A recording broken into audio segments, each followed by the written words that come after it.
Hello friends, इस video में जे advance 2024 के पेपर 1 के सॉल्यूशन को डिस्कस करेंगे। पार्ट 1 में क्वेश्चन 1 to 7 को डिस्कस किया था, इसमें बाकी क्वेश्चंस को हम डिस्कस करते हैं। सेक्शन 3 में 6 क्वेश्चंस हैं और नॉन नेगेटिव इंटीजर उसके आंसर हमें देने हैं। क्वेश्चन 8 है, the specific heat capacity of a substance is temperature dependence and is given by the formula C is equal to KT। C जो है स्पेसिफिक हीट है, स्पेसिफिक हीट कैपेसिटी है, और K कांस्टेंट है, T temperature and kelvin scale.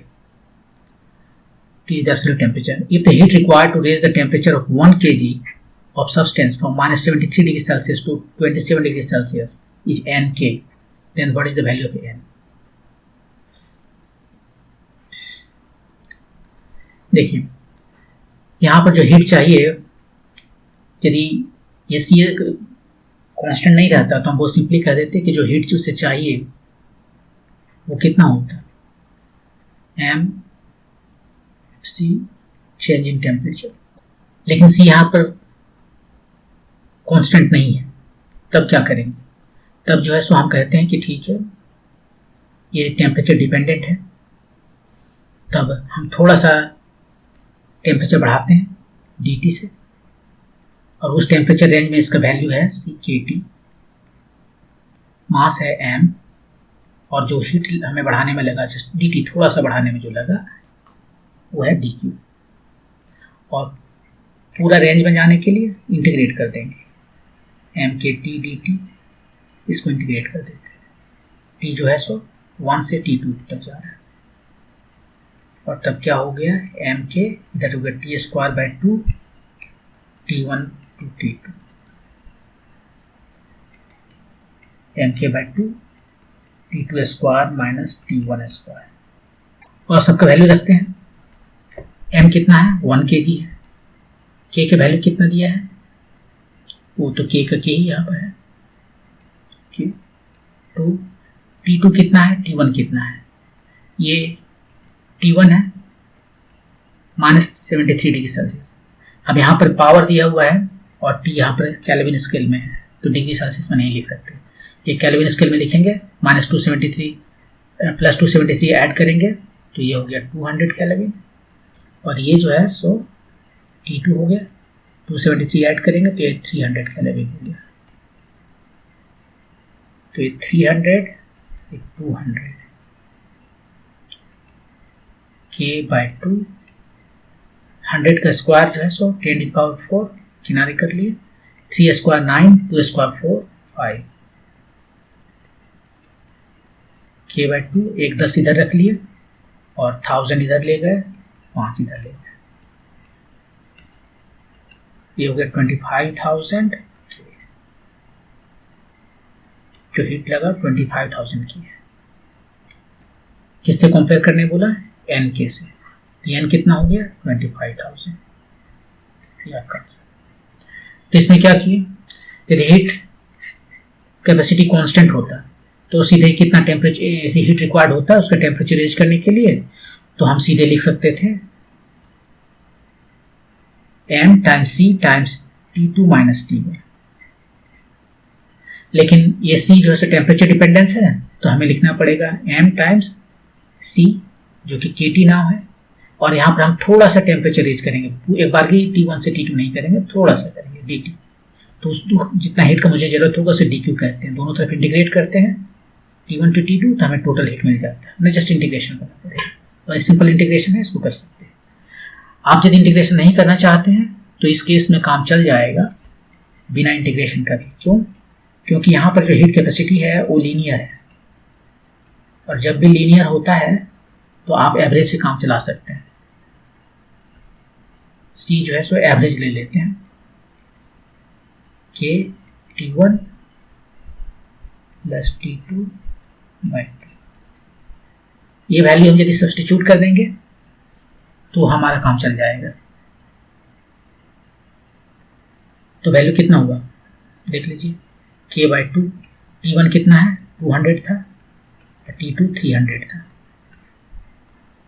3 2 500, 250 के लिए hit कितना चाहिए, ms T2 minus T1, S के जगह पर ये स्पेसिफिक हीट है, सी लिखते, लेकिन अब सी टेम्परेचर डिपेंडेंस है तो एवरेज हम यूज कर लेंगे क्योंकि ये लीनियर है, इसलिए एवरेज यूज कर सकते हैं। एम मास 1 kg, सी निकालें यहाँ पर एवरेज सी 250 और ये T2 माइनस T1 300 माइनस 200 100 25,000 के लिखना भूल गए, के जो है यहाँ पर है, के यहाँ पर है, यहाँ भी है, यहाँ भी है, के यहाँ है, तो एन जो है सो 25,000 मिल गया। तो जब कभी लीनियर हो, कोई भी क्वांटिटी कांस्टेंट ना होकर लीनियर हो, उसका लीनियर डिपेंडेंस हो दूसरे वेरिएबल पर, तो वहां पर हम बगैर इंटीग्रेशन के भी काम कर सकते हैं। इंस्टेड ऑफ दिस इंटीग्रेट करने के हम ये सी का जो है सी एवरेज ले सकते हैं, तो ऐसे इसको बना सकते हैं। नेक्स्ट क्वेश्चन देखते हैं, क्वेश्चन नंबर 9। ये disc of mass capital M and radius R is free to rotate about its vertical axis as shown in the figure, ये दिखा रहा है। A battery operated motor of negligible mass is fixed to this disc at a point on the circumference, यहाँ पर जो है सो एक motor लगा दिया है। Another disc of the same mass m and radius r by 2 is fixed to the motor's thin shaft, motor का जो shaft है उसमें इसको फिक्स कर दिया। Initially both the disc are at rest, शुरू में दोनों जो है सो रेस्ट में है। The motor is switched on so that the smaller disk rotates at a uniform angular speed omega, ये जो है सो ओमेगा से रोटेट कर रहा है छोटा वाला। If the angular speed at which the large disk rotates is omega by n, ये जिस स्पीड से रोटेट कर रहा है वो है ओमेगा बाई n, हम उसको ओमेगा प्राइम कहते हैं। तो n का वैल्यू बताना है। तो देखिए इस पर कोई एक्सटर्नल टॉर्क लग रहा है, इस पर फोर्स कौन लग रहा है, जो टॉर्क तो फोर्स लगाएगा, एक फोर्स लग रहा है ग्रेविटी और नॉर्मल रिएक्शन, शुरू में रुका हुआ है, मतलब कोई टॉर्क शुरू में था नहीं, मोटर स्टार्ट किए, अब मोटर जो भी कुछ लगा रहा है वो उसका इंटरनल मामला है, क्योंकि मोटर जो है वो भी इस डिस्क का पार्ट है और वो जो फोर्स लगाता है उसको हम काउंट नहीं करेंगे, हमें केवल एक्सटर्नल देखना है। मोटर जो है सो इंटरनल है, तो एक्सटर्नल टॉर्क है नहीं, एक्सटर्नल टॉर्क नहीं है तो एंगुलर मोमेंटम कंजर्व्ड है। तो एंगुलर मोमेंटम शुरू में, एंगुलर मोमेंटम बाद में, शुरू में 0 है, कुछ भी रोटेट नहीं कर रहा था, बाद में भी उसका कैलकुलेट करते हैं, उसका 0 से इक्वेट करेंगे और तब हमें वैल्यू मिल जाएगा। टोटल सब एंगुलर मोमेंटम हम इस एक्सिस के अबाउट देखने वाले हैं। Angular momentum of 1 with respect to 1 O और angular momentum 2 with respect to O।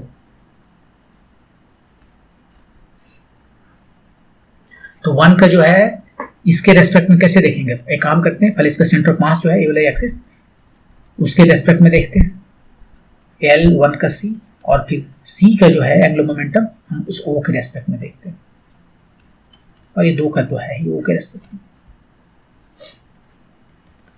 1 का हम C के रेस्पेक्ट में देखते हैं, ये अपने एक्सिस के अबाउट जो इस C देख रहे हैं यहाँ पर, इसके अबाउट कितना एंगुलर मोमेंटम से घूम रहा है, तो I ओमेगा, I1 का ओमेगा, और यहाँ पर सेंटर ऑफ मास जो है, अब ये सारे जो इसका मास है उसको यहाँ पर रख देते हैं, अब एक पॉइंट पार्टिकल की तरह काम कर रहा है, उसका एंगुलर मोमेंटम यहाँ पर इसके एक्सिस के अबाउट क्या हो जाएगा,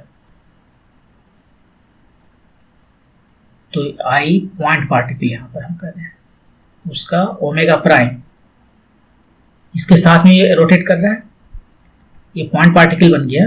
अब उसके बाद में ये कहाँ रोटेट कर रहा है, इसके चारों तरफ रोटेट कर रहा है, किस एंगुलर स्पीड से, जो इसका एंगुलर स्पीड है, क्योंकि ये उसी पर फिक्स है।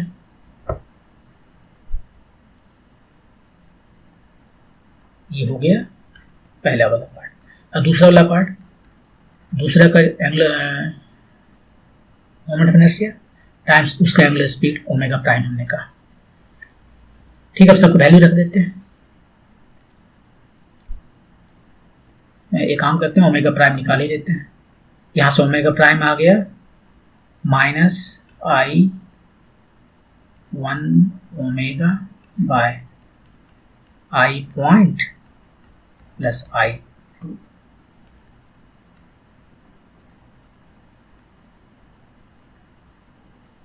I2 with respect to O लिखना चाहिए ना, I point with respect to O। ठीक, ये हमारा आंसर है। केवल हमें सब्स्टिट्यूट करना है इसका वैल्यू।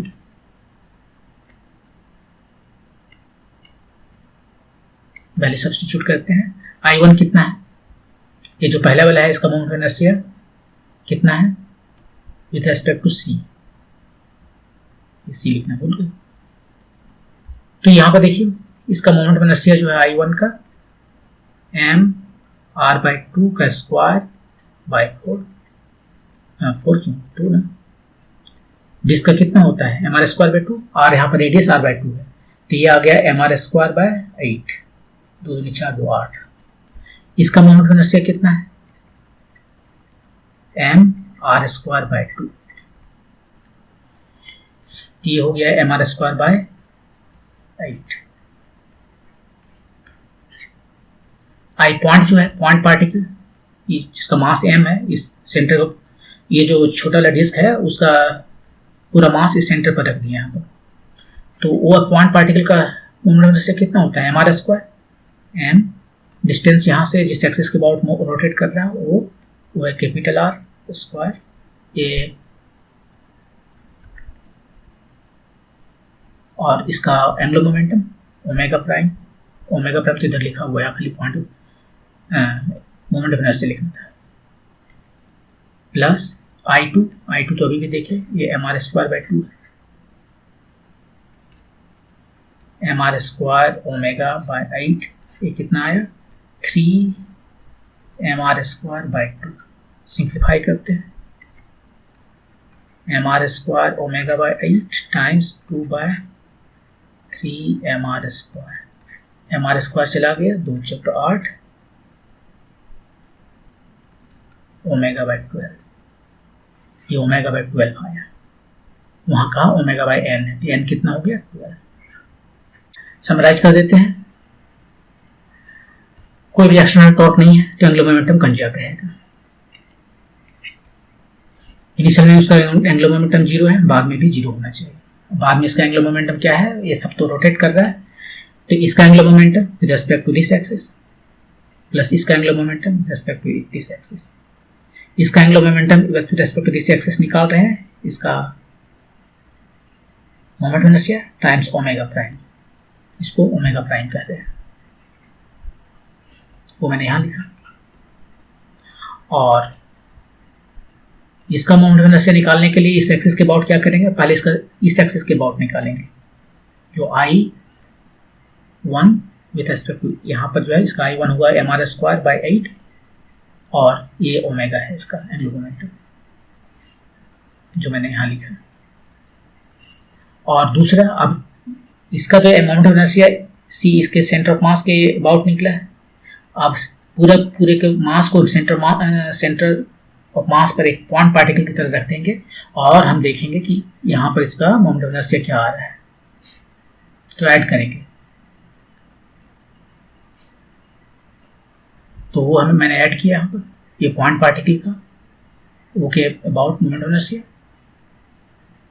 और एंगुलर मोमेंटम निकालने के लिए I ओमेगा लेते हैं। ओमेगा यहाँ पर इसका जो पॉइंट पार्टिकल है उसका ओमेगा क्या है, पॉइंट पार्टिकल सर्कमफेरेंस पर रखा हुआ है और वो इसके चारों तरफ इस डिस्क के साथ घूम रहा है, तो वो ओमेगा प्राइम है, तो मैंने यहाँ लिखा। इसको सिंप्लीफाई किए, ओमेगा प्राइम यहाँ निकल गया, सबके वैल्यू रख दिए।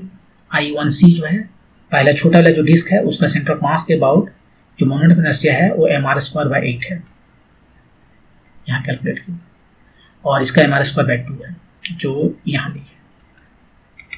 और पॉइंट पार्टिकल का मोमेंट ऑफ इनर्शिया mr² होता है, m स्मॉल r स्क्वायर जो भी है, तो इसका मास है m और डिस्टेंस जिस एक्सिस के अबाउट रोटेट कर रहा है r² है। सबको सिंप्लीफाई किए तो हमारा ओमेगा बाय 12 आया, तो उसने बोला कि कंपेयर करो ओमेगा बाय n से, कंपेयर किया n = 12 आया। ओके, मूव करते हैं नेक्स्ट क्वेश्चन पे। Next question, A point source S emits unpolarized light uniformly in all directions। ये पॉइंट सोर्स है, ये सब पॉसिबल डायरेक्शंस में लाइट एमिट कर रहे हैं। और ये अनपोलराइज्ड लाइट है। अनपोलराइज्ड लाइट का मतलब जो इलेक्ट्रिक फील्ड है उसका ऑल पॉसिबल डायरेक्शंस हो सकता है, कोई भी डायरेक्शन हो सकता है। एक इंस्टेंट में क्या कौन सा होगा रैंडमली पता नहीं, लेकिन ये सभी पॉसिबल डायरेक्शंस आ सकते हैं। ये अनपोलराइज्ड लाइट है। At 2 points A and B the ratio R is equal to IA by IB of the intensity of the light is 2। 2 point लेते हैं, एक पॉइंट A लेते हैं और दूसरा पॉइंट B लेते हैं, और ये जो रेशियो है उसके इंटेंसिटी का A पर टू द B पर वो है 2। इसका मतलब A पर इंटेंसिटी ज़्यादा है, B का डबल है, इसका मतलब है A नज़दीक है। जो डिस्टेंस है A का वो जो है सो कम है B से। कितना डिस्टेंस वो निकाल सकते हैं, वो रेशियो होता है प्रोपोर्शनल टू 1/r², लेकिन वो नहीं पूछा है, कुछ और पूछा है। If a set of two polarides having 45° angle between their path axis is placed just before point P, then the new value of R will be what?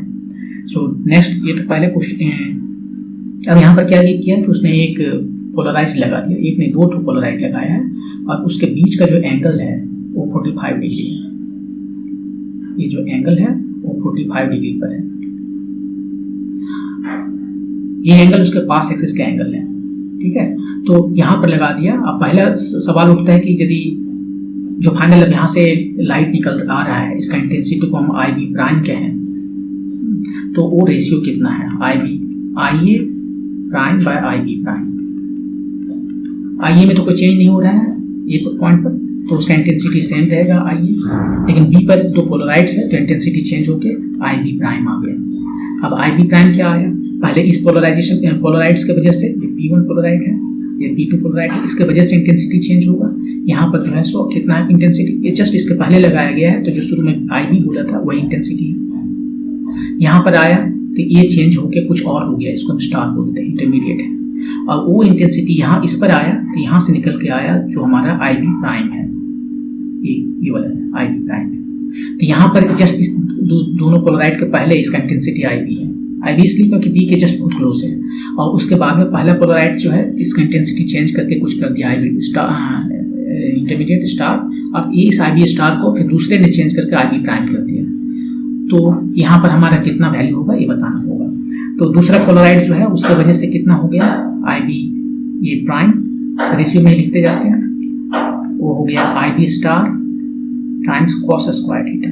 Theta जो है दोनों के पास एक्सिस के बीच का एंगल है, ये मालूस लॉ से होता है, और थीटा 45° है, तो ये कितना आ गया IB स्टार cos 45° हाफ हो गया, तो ये 2 ऊपर चला गया। cos 45° 1/√2 है, इसका स्क्वायर है यहाँ पर, तो वैल्यू कितना आया 2IA by IB स्टार।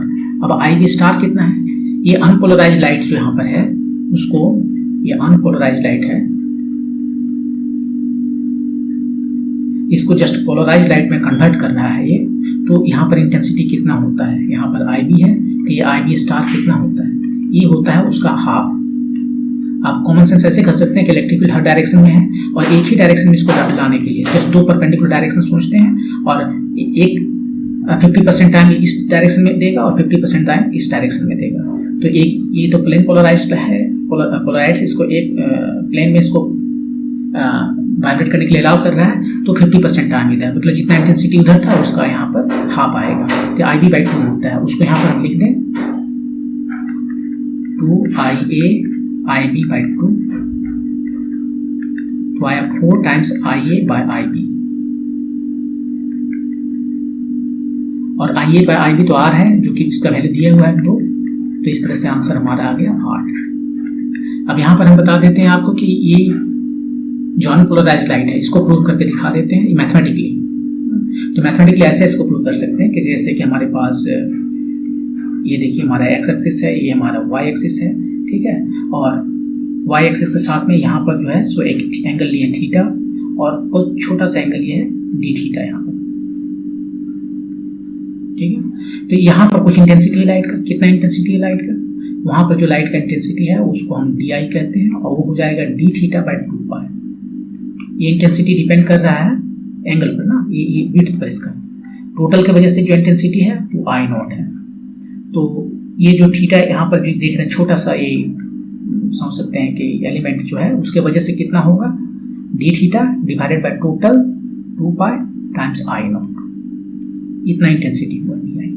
अब ये इंटेंसिटी जो है जब यहाँ से बाहर जाएगा तो मालूस लॉ के मुताबिक एक ही डायरेक्शन में इसको अलाउ कर रहा है जाने के लिए, तो इसका कौन सा कंपोनेंट इधर जाएगा, तो यहाँ से जो मालूस लॉ से जो है जो इंटेंसिटी बाहर जाएगा वो है आउटसाइड जो जा रहा है, वो है जो इनसाइड है, जो इंटेंसिटी इस पर फॉल किया और दोनों के बीच का एंगल, ये एंगल जो है cos स्क्वायर थीटा। अब इसको इंटीग्रेट करते हैं तो टोटल इंटेंसिटी जो बाहर जा रहा है वो हो गया डी आई की जगह पे लिख देते हैं I naught D theta by 2 pi cos square theta, और थीटा कहाँ से कहाँ तक जाएगा, 0 से 2 पाई। इसको इंटीग्रेट कीजिए, देखिए कितना आता है, आई 0 by 2 pi cos square theta को लिख सकते हैं 1 प्लस cos 2 थीटा बाई 2, और इसको इंटीग्रेट किए नहीं अभी तक,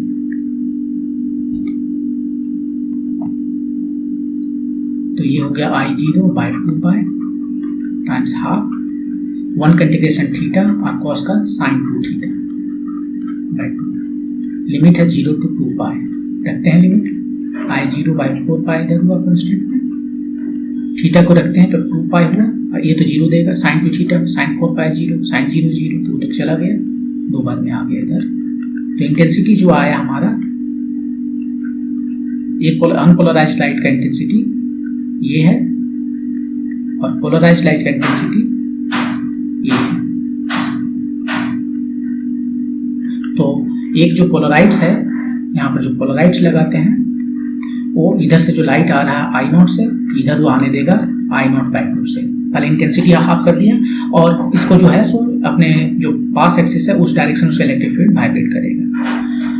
तो ये मैंने यहाँ पर बता दिया, और इसी को 2 जगह लॉ लगाएं, पहले यहाँ पर लगाएं कि अनपोलराइज से पोलराइज होगा तो वो होगा हाफ उसका इंटेंसिटी, और फिर यहाँ पर पोलराइज लाइट जो है जब जाता है, ये पोलराइज इधर है और यहाँ पर जो पोलराइड्स लगा हुआ है, ये दोनों के बीच में जो एंगल है, ये लाइन ऑफ पोलराइजेशन है, प्लेन ऑफ पोलराइजेशन, और इसके बीच में जो एंगल है वो यदि कुछ थीटा है दोनों के बीच में एंगल, तो उस इंटेंसिटी जो आता है वो होता है आई बी cos स्क्वायर थीटा। तो यहाँ से 1 बाई थीटा आ गया। ओके, मूव करते हैं नेक्स्ट क्वेश्चन पे। ये साउंड से क्वेश्चन है। A source S of sound has frequency 240 hertz. Sound का फ्रीक्वेंसी है 240 hertz. When the observer O and the source move towards each other with speed v, इसमें दिखाया है दोनों एक दूसरे को मूव कर रहा है with speed v respect to the ground, as shown in the case 1. The observer measures the frequency of the sound to be 288 Hz. ये जो फ्रीक्वेंसी मेजर कर रहा है वो कितना कर रहा है, 288 हर्ट्ज। ये कितना मेजर करेगा, दोनों एक दूसरे की ओर आ रहा है, सोर्स आ रहा है नजदीक, तो साउंड का स्पीड को c कहते हैं, c माइनस v। ये सोर्स नजदीक आ रहा है, सो पहले vs लिख लेते हैं एक बार, और इसके बाद c प्लस v। ऑब्जेक्टिव नजदीक आ रहा है तो वो भी बढ़ाएगा। देखिए ये नजदीक जा रहा है तो फ्रीक्वेंसी बढ़ेगा, और बढ़ने के लिए डिनोमिनेटर में माइनस करना पड़ेगा। ऑब्जेक्टिव जो है ऊपर में रहता है उसका स्पीड, तो ये नजदीक आ रहा है तो यहाँ प्लस करना पड़ेगा ताकि फिर फ्रीक्वेंसी ऊपर बढ़े, और ये होगा f naught c plus v by c minus v। F naught तो 240 है। ये v जो है सो ऑब्जर्वर और सोर्स दोनों का स्पीड v है, इसलिए ऐसा लिखा। सेकंड केस में देखते हैं। सेकंड केस में क्या बोल रहा है, however when the observer and the source move away from each other at the same speed v with respect to the ground as shown in the case 2, the observer measures the frequency of sound to be n hertz. ये n hertz क्या है यहाँ पर सो बताना है। ये F double prime जिसको n बोल रहा है वो कितना है, दोनों नजदीक दूर जा रहा है तो फ्रीक्वेंसी कम होगा तो सोर्स का यहाँ प्लस कर देंगे, डिनोमिनेटर बढ़ गया तो कम हो गया। ऑब्जर्वर का न्यूमरेटर में रहता है, न्यूमरेटर वाला भी कम करना पड़ेगा, माइनस करना पड़ेगा, तो v minus v naught bye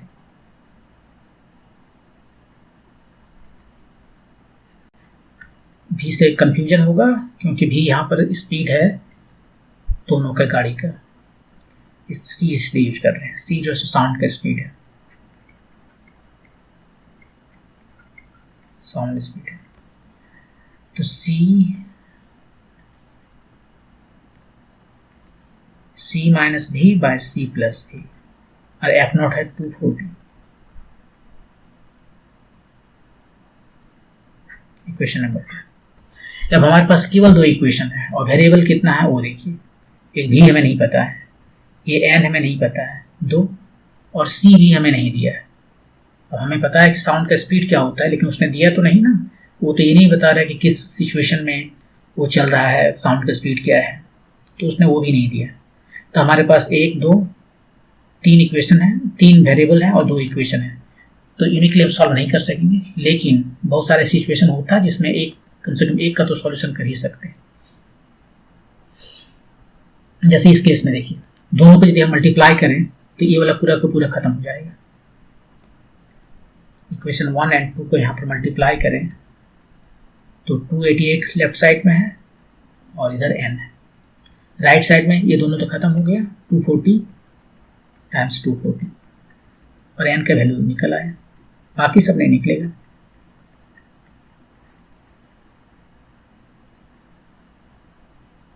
चौबीस दही है 240, 24 से कम 24, 4 24 दूनी 48, 12 दूनी 40, तो 200 हर्ट्ज आ गया। ओके, मूव करते हैं नेक्स्ट क्वेश्चन पे। Question number 12, 2 large identical water tanks 1 and 2 kept on the top of a building of height h। बनाते हैं इधर एक building,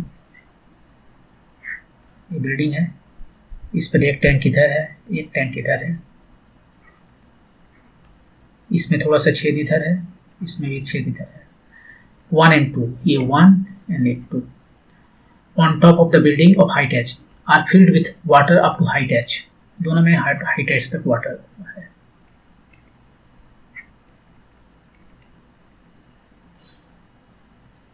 Both the tanks contain an identical hole of a small radius on their sides, यहाँ पर, and the pipe is at the ground level close to their bottom. A pipe of the same internal radius as that of the hole is connected to the tank 2।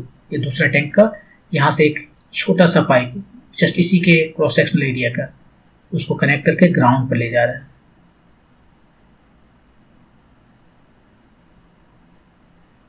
Ground पे ले गया tank 2 के साथ। When the water flows from the tank 1 and 2 through the holes, the time taken to empty the tanks are T1 and T2। इसमें जो है इसको empty करने में जो टाइम लगा वो T1 और इसको एम्प्टी करने में जो टाइम लगा T2। किसमें ज़्यादा टाइम लगेगा, T1 में या T2? कौन बड़ा होगा? ये बड़ा होगा। ये बहुत फास्ट जो है एम्प्टी करेगा क्योंकि यहाँ पर नीचे ले आए हैं, इसको नीचे ले आए हैं तो ये ज़्यादा फास्ट होगा ना, क्योंकि प्रेशर यहाँ पर जो है सो प्रेशर बहुत ज़्यादा पड़ रहा है, बहुत ज़्यादा पानी का प्रेशर पड़ रहा है, तो बहुत तेज़ी से निकलेगा। वो बर्नौली से यहाँ पर स्पीड ज़्यादा है कंपेयर टू यहाँ से, और वैसा इसलिए हो रहा है कि यहाँ पर जो है सो एनर्जी यहाँ के रेस्पेक्ट में ज़्यादा है, पोटेंशियल एनर्जी ज़्यादा है। तो हमें वो टाइम के जो रेशियो है वो बताना है। तो ठीक है, पहले हम ऐसे करते हैं कि एक जनरल जो है सो फार्मूला बनाते हैं। यहाँ से निकल रहा है, यहाँ तक हाइट है वाटर का, उसके बाद ये दोनों केस में चल लेंगे। यहाँ पर इसका क्रॉस सेक्शनल एरिया ए है और वेलोसिटी स्मॉल की है, यहाँ पर cross sectional area capital A है और वेलोसिटी कैपिटल बी है। कंटिन्यूटी इक्वेशन लगाते हैं। कंटिन्यूटी इक्वेशन जो है क्या है, कुछ नहीं है, just conservation law of mass है।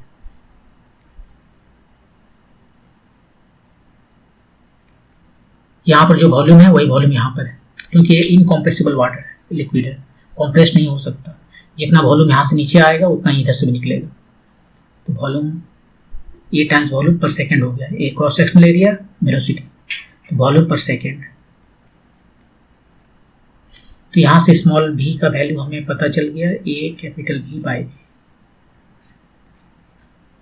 ये इक्वेशन ऑफ कंटिन्यूटी से। अब हम क्या करते हैं, बर्नौली थ्योरम लगाते हैं यहाँ पर और यहाँ पर।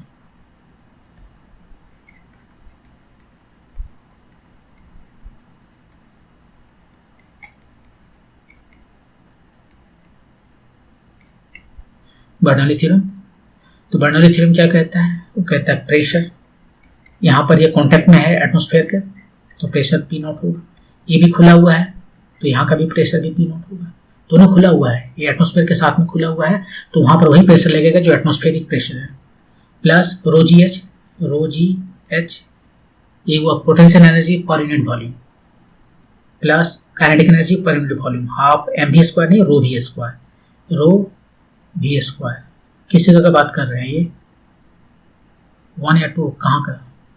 ये 1 ये 2, तो 1 में कैपिटल है ना, कैपिटल भी है, कैपिटल भी स्क्वायर। नीचे में देखें 2 में ये 1 प्लस है और ये 2 है बॉटम में। ये भी एटमॉस्फेयर के कांटेक्ट में है, तो यहाँ पर भी प्रेशर एटमॉस्फेरिक प्रेशर होगा।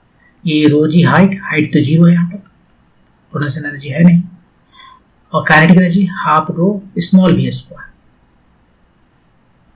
ये तो खत्म हो गया, ये भी खत्म हो गया। क्या बचा इधर? रो जी H plus half rho capital V square. हमें कैपिटल भी निकालना चाह रहे हैं अभी, हाफ रो स्मॉल भी को जो है यहाँ से लिख लें ए भी बाय ए स्क्वायर। ये हो गया 2GH, हाफ रो हर जगह से हटा दिए, v square a square v square by a square. यहाँ से वी स्क्वायर निकल गया कितना, या भी हम सीधे लिखते हैं square root over 2GH by a square by a small a square minus 1। इसको कहते हैं constant times square root over h, जहाँ एक कांस्टेंट के क्या है root over 2G by a square small a square minus 1 इतना है। तो कैपिटल भी हमें पता चला के स्क्वायर रूट ओवर एच है।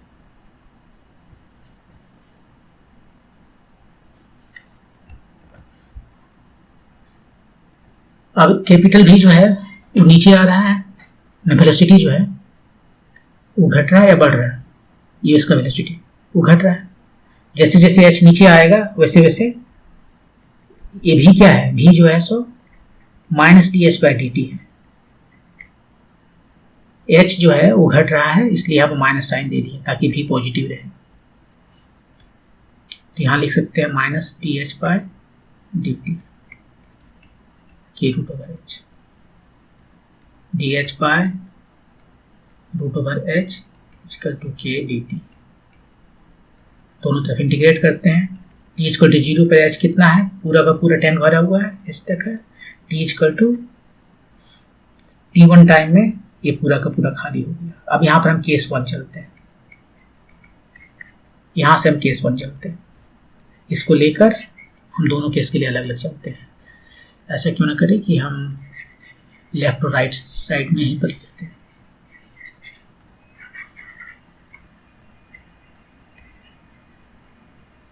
लेफ्ट साइड में केस 1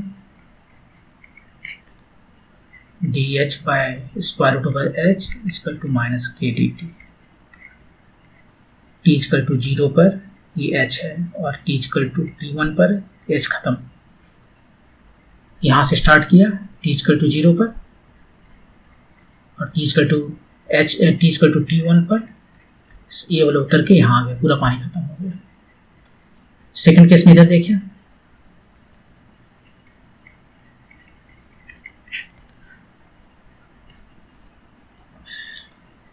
सेकंड केस में जो है कैपिटल भी वो आएगा के स्क्वायर रूट ओवर, देखते हैं क्या है इसकी। ये इस केस के लिए ये हमारा केस 1 है, पानी यहां से उतर रहा है यहाँ पर। सेकंड केस में इस डिस्टेंस को भी हमें कंसीडर करना पड़ेगा ना, यहाँ से और यहाँ पर देखें। तो ये जो वेलोसिटी है सेकंड केस में, उसमें केवल स्मॉल एच नहीं होगा, एच जो है तो रिप्लेस हो जाएगा capital H plus small H से, क्योंकि जब हम पोटेंशियल एनर्जी निकाल रहे होंगे यहाँ पर तो यहाँ जस्ट एच लिखे हैं, और सेकंड केस में हम H small H plus capital H लिखेंगे और कोई फर्क नहीं, कोई चेंज नहीं। तो सिंपली हम यहाँ पर जो है सो वेलोसिटी जब लिखते हैं तो लिख देते हैं, अब वेलोसिटी फिर वैसे ही D H by D T equal to K root over H plus H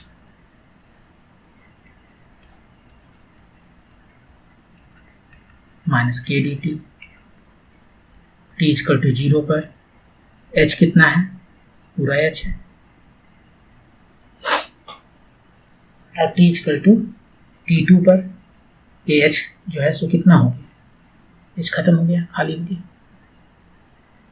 इधर बना लेते हैं, पहले इसका इंटीग्रेशन करते हैं। कितना आता है integration, h to the power half by 2 इतना आता है,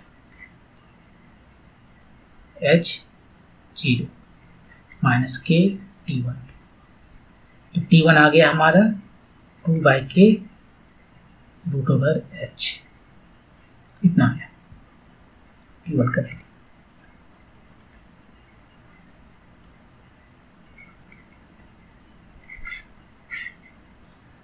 इधर इसको इंटीग्रेशन करते हैं बिल्कुल उसी तरह से, ये हो जाएगा 2 square root over H plus small h by 0 to h equal to k T2। T2 कितना हो गया, 2 by k root over H plus H minus, यहाँ ये वाला वैल्यू रखेंगे तो टोटल जैसे का तैसा, और ये वाला रखेंगे तो केवल स्क्वायर रूट ओवर एच होगा, ये हुआ। तो दोनों का वैल्यू हमें पता चल गया। अब रेशियो निकाल लेते हैं, T1 by T2 2 by k root over h, ये फर्स्ट वाला हुआ। सेकेंड वाला यहाँ से 2 by k root over H plus H minus root over capital h, ये तो खत्म हो गया। Square root over h by square root over H plus small h minus capital h. H का वैल्यू कितना दिया है, ये टाइम का जो रेशियो पूछा है वो कैपिटल एच पर डिपेंड करता है, 16/9h।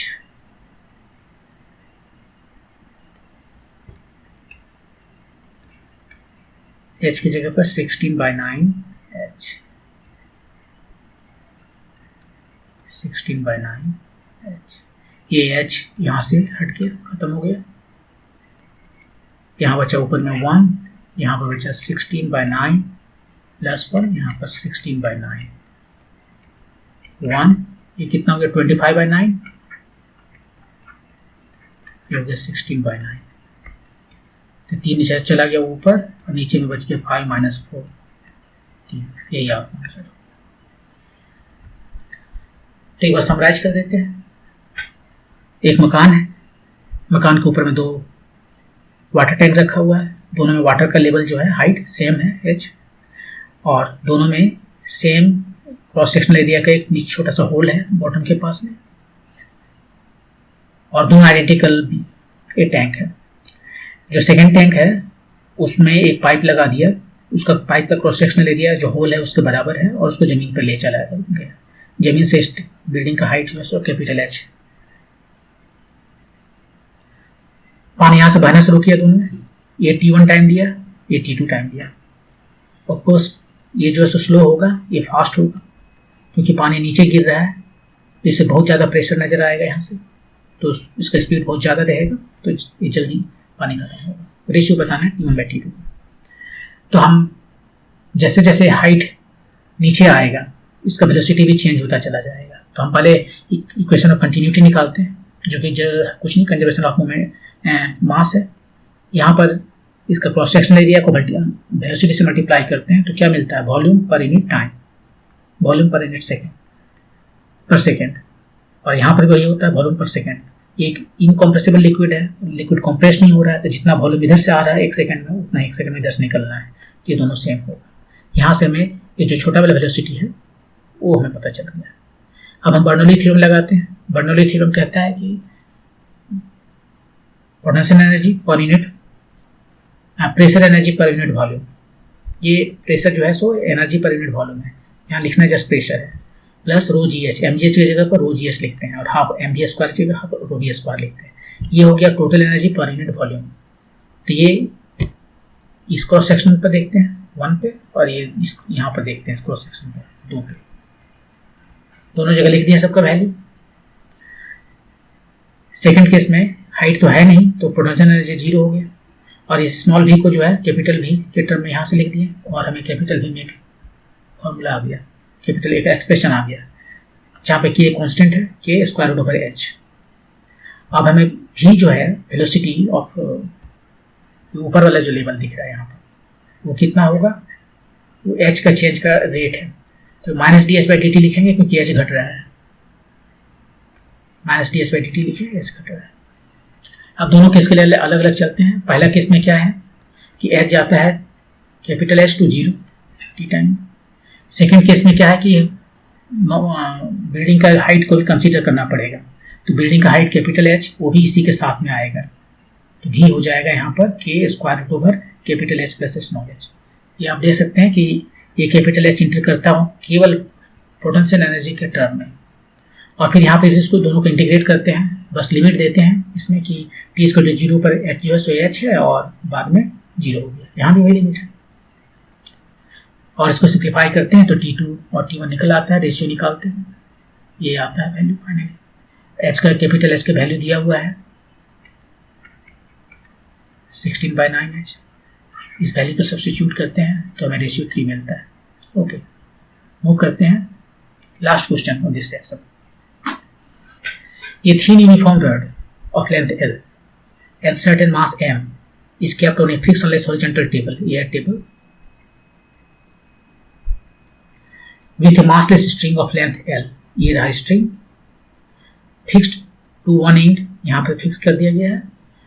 The other end of the string is pivoted to a point O, okay, यहाँ पर pivot किया गया, fix इसमें किया गया है इस rod में। If a horizontal impulse P is imparted to the rod at a distance x is equal to L by n from the midpoint of the rod, यहाँ पे दिखा रहा है ये मिड पॉइंट हुआ, मिड पॉइंट से x distance पर ये एक इम्पल्स p जो है सो दिया जा रहा है। इम्पल्स क्या होता है, इम्पल्स होता है f dt, यदि f कांस्टेंट नहीं है तो इंटीग्रेशन, और ये क्या होता है, ये होता है change in momentum, del p, change in momentum. तो इसका यहाँ पर शुरू में जो है सो मोमेंटम कितना था 0, और इसने p इम्पार्ट किया, तो फाइनल मोमेंटम क्या हुआ, इम्पार्ट करने के बाद में इसका मोमेंटम p हो गया। So after giving this impulse the rod and string revolves together around the point O, इस पॉइंट के अबाउट में ये दोनों ही जो है एक साथ में रिवॉल्व करता है, ये नहीं कि ये स्लैक कर जाए, ये ढीला पड़ जाए, वैसे नहीं होता, दोनों जो है एक साथ में, while the rod remaining aligned with the string. In such a case, the value of n is how much? ये बताना है। देखिए एक्सट्रीम सिचुएशन को कंसीडर कीजिए, यदि यहाँ पर इम्पल्स यहाँ पर लगाते तो क्या होता, ये अपना सेंटर ऑफ मास, यहाँ पर मान लीजिए एक रॉड है, इस पर एक इम्पल्स यहाँ पर हम दे दिए, फोर्स लगा के छोड़ दिए, ये क्या होगा, ये अपना एक्सिस के अबाउट में रोटेट करने लगेगा, ये रोटेशन शुरू कर देगा अपना एक्सिस के अबाउट में, अभी ऐसे है, अभी ऐसे हो जाएगा, ऐसे रोटेट करने लगेगा। लेकिन यदि हम इसका सेंटर ऑफ मास पर इंपल्स दें, यहाँ पर उल्टा हो रहा है, इधर सेंटर ऑफ मास पे इंपल्स दें तो क्या होगा, ये ट्रांसलेट करना शुरू कर देगा, नो रोटेशन। और यहाँ पर देंगे तो इसे सेंटर ऑफ मास पर नहीं देंगे तो रोटेशन होगा। तो यहाँ पर कहाँ दे रहा है, सेंटर ऑफ मास पर तो नहीं दे रहा है इसके रॉड के, यदि यहाँ पर सेंटर ऑफ मास पर देता तब तो सब साथ में चलता, क्योंकि इसमें अपने एक्सिस के अबाउट रोटेशन तो होता नहीं, तो इधर चलना शुरू करता, ये स्ट्रिंग पकड़े हुए है इस वजह से रोटेट करता, ये जो डॉटेड लाइंस का सर्किल है उसमें। लेकिन उसने पी पर मिड पॉइंट पर उसने इंपल्स नहीं दिया है, मिड पॉइंट से थोड़ा दूर ले जाकर दिया है, और बोल रहा है वही कि ये डिस्टेंस कितना है वो बताना है। ऑफकोर्स यदि ज़्यादा डिस्टेंस रहेगा तो ये अपना एक्सिस के अबाउट रोटेट करना शुरू करेगा, और कम रहेगा तो नहीं करेगा। तो मैक्सिमम डिस्टेंस कहाँ है जहाँ पर तू सेफली रोटेट कर सकता है together with this string around the point O, यही मैं बताना है। तो ऐसा करते हैं हम जो है सो मोमेंट ऑफ इसका एंगुलर मोमेंटम निकालते हैं, एंगुलर मोमेंटम नहीं, इसका एंगुलर वेलोसिटी निकालते हैं अबाउट दिस सेंटर और यहाँ इसके about this one. Omega is equal to angular velocity about O और omega one is equal to angular velocity of system about C. ये पॉइंट जो सी मिड पॉइंट इसका ये सी है। अब यही दोनों हम निकाल लेते हैं और निकाल के हम देखेंगे कि यदि हमारा ए वाला ज़्यादा है, ओमेगा जो है सो ओमेगा वन से ज़्यादा है, तो दोनों टुगेदर जो है सो रोटेट करेगा। स्ट्रिंग प्लस रॉड ये रोटेट करेगा। और यदि ये ओमेगा वन ज़्यादा हो गया ओमेगा से, तब ये अपना ही एक्सिस के अबाउट रोटेट करेगा और मोशन उसके बाद पूरा कॉम्प्लिकेटेड हो जाएगा, क्योंकि केवल यही नहीं रहेगा, आगे भी बढ़ेगा, लेकिन ये अपने एक्सिस के अबाउट भी रोटेट करेगा और उधर भी आगे बढ़ेगा। और स्ट्रिंग का पता नहीं क्या करेगा, स्ट्रिंग अपने एक्सिस के अबाउट रोटेट कैसे करेगा, यहाँ स्ट्रिंग है तो ये पूरा कॉम्प्लिकेटेड हो जाएगा। सिंपल है कि साथ में चलो दोनों कोई एक एंगुलर मोमेंटम सर्कुलर मोशन में। तो ओमेगा वन और ओमेगा हमें निकालना है। तो एक तरफ हम अबाउट सी निकालते हैं और एक तरफ अबाउट ओ निकालते हैं। और ये एंगुलर स्पीड जो है सो कैसे निकालेंगे, कंजर्वेशन लॉ ऑफ मोमेंटम से। Conservation law of angular momentum L I is equal to L F. शुरू में कितना था इसका angular momentum, just after impulse,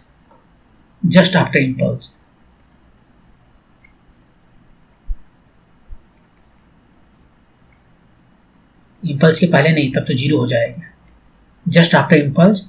और ये है वे लेटर आफ्टर इम्पल्स, बहुत देर के बाद।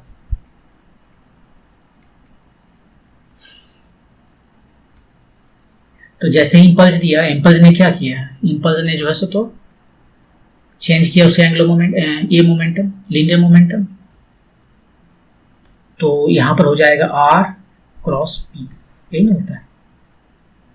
और बाद में ये आई ओमेगा रोटेट कर रहा है, किसके अबाउट, आई ओमेगा वन है ना, सी के अबाउट रोटेट कर रहा है।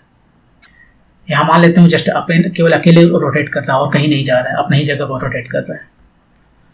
ये आर कितना है, आर तो आर नहीं है, देखना पड़ेगा फिगर में आर कितना है, अपना एक्सिस से कितना डिस्टेंस पर है, एक्स डिस्टेंस पर है, तो एक्स हुआ।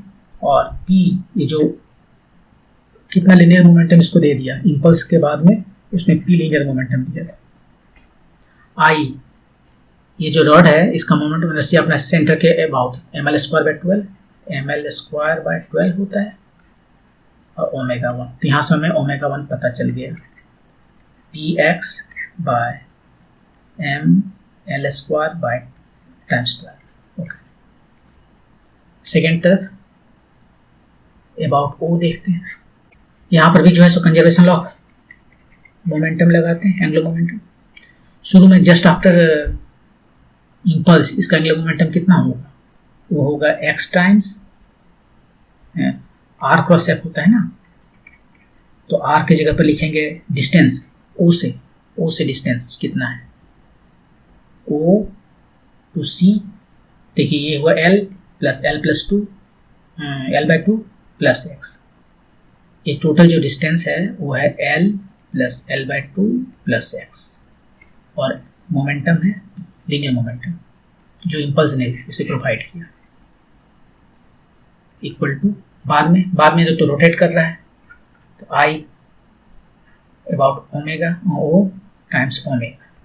तो ओमेगा यहाँ से हमें पता चल गया, ये कितना हो गया 3l/2 plus x p by I naught. और आई नॉट कितना है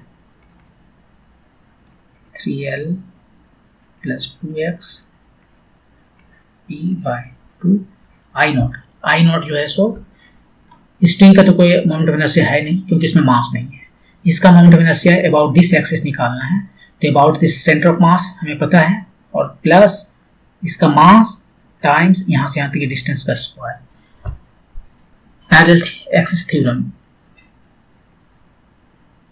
parallel axis theorem of moment of inertia, उसको यूज करते हैं। तो ml स्क्वायर बाय 12 ये तो हुआ उसका अपना सेंटर के अबाउट में, और ये मास टाइम्स जो डिस्टेंस है, डिस्टेंस इसका सेंटर का कितना है l/2 प्लस l, ये जो डिस्टेंस है l/2 प्लस l, इसका स्क्वायर। ये रॉड का मोमेंट ऑफ इनर्शिया हुआ अबाउट O। थोड़ा सा सिंप्लीफाई कर लेते हैं, 3l प्लस 2x p, ये कितना आया 2 ml स्क्वायर बाय 12, और ये कितना है m 3l/2 square.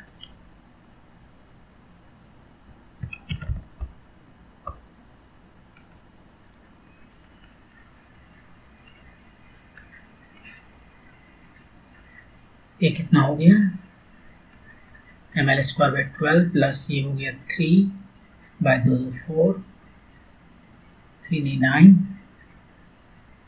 ml square.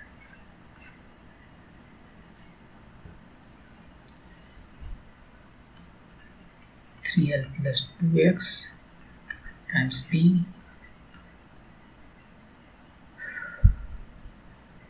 तीन सौ पर मल्टीप्लाई की 12 हो गया, 27 एक 28 ml स्क्वायर बाय 12, 6 यहाँ पर आया, 6 ऊपर चला जाएगा, 3 एक 14, 3 times 3l plus 2x p by 14 ml square. इसका इक्वेशन 2 कंपेयर करते हैं दोनों को। ओमेगा जो है सो ज़्यादा होना चाहिए ओमेगा 1 से, मतलब 3 times 3l plus 2x p by 14 ml square, इसको ज़्यादा होना चाहिए। इससे 12px से 12px divided by ml square, ml square, ये ml स्क्वायर चला गया, p भी चला गया, 3 टाइम्स 4 यहाँ पर आ गया, 3l plus 2x by 14 should be greater than 4x। सही हो रहा है, कहीं मिस्टेक है। 56x, 3l should be 54x, x जो है सो छोटा है 18,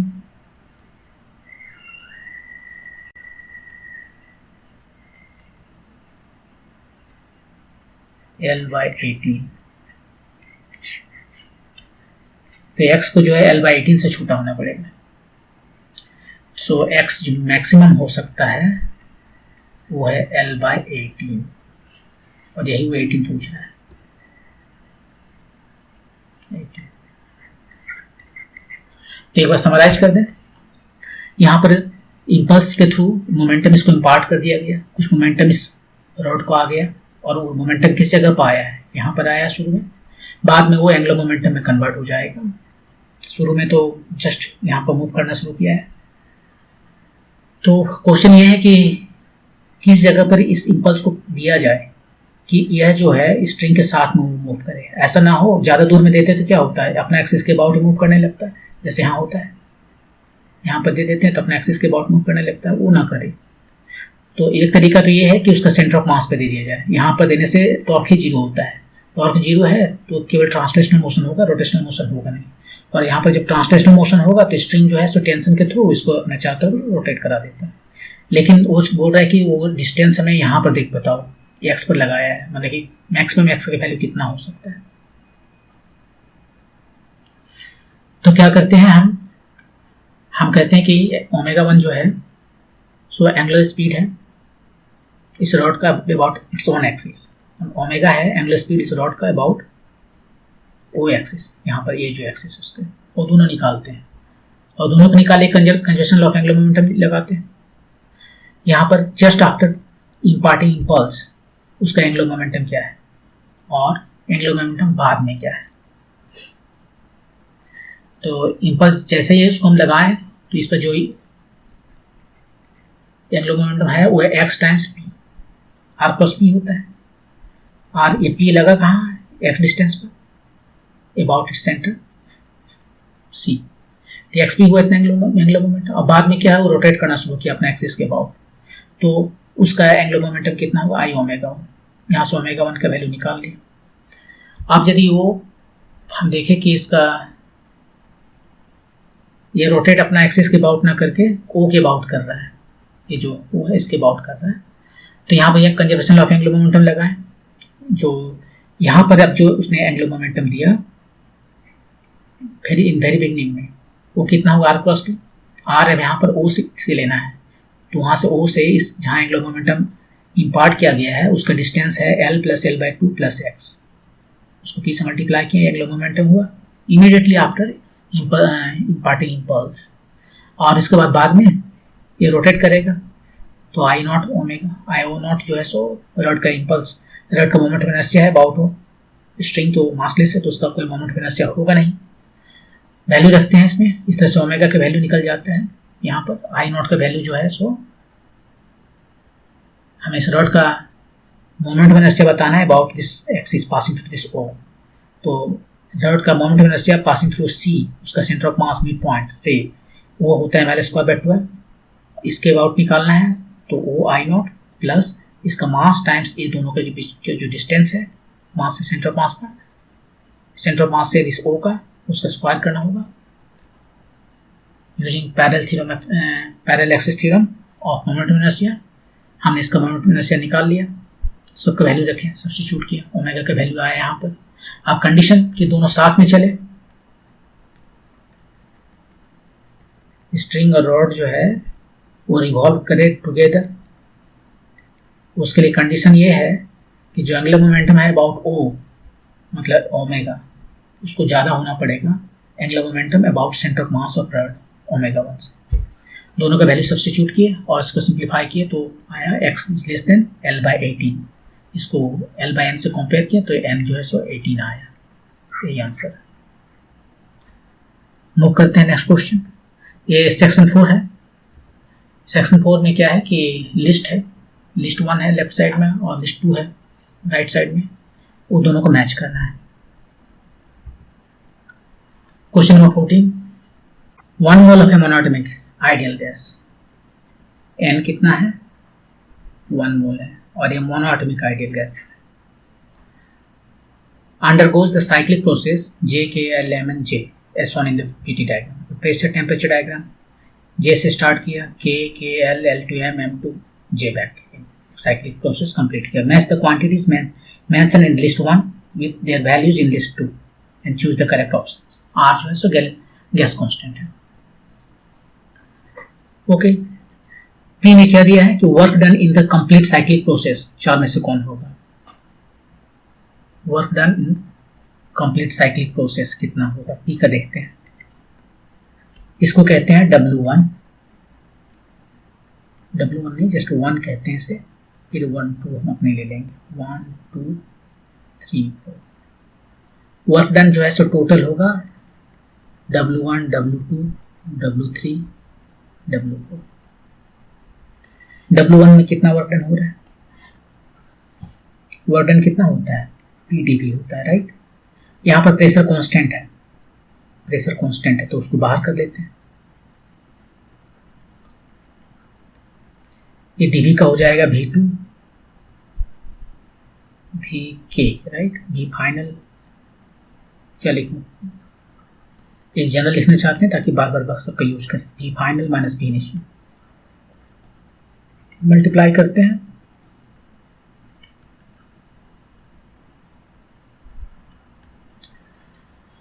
अब हमें वॉल्यूम तो ही पता है ना, लेकिन टेम्परेचर पता है, तो वॉल्यूम को मुझे टेम्परेचर में कन्वर्ट करना पड़ेगा। ये आइडियल गैस है तो आइडियल गैस का इक्वेशन लगाते हैं।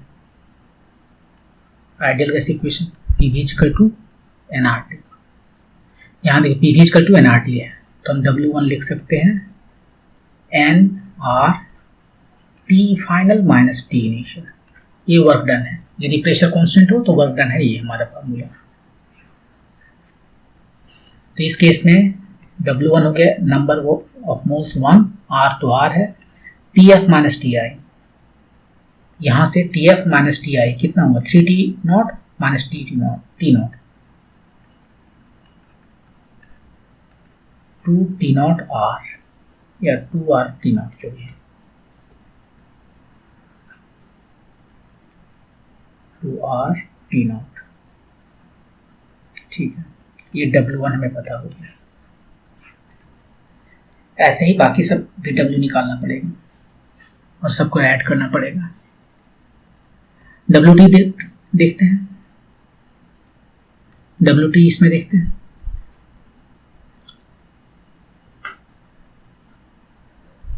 यहां पर तो टेम्परेचर कांस्टेंट है,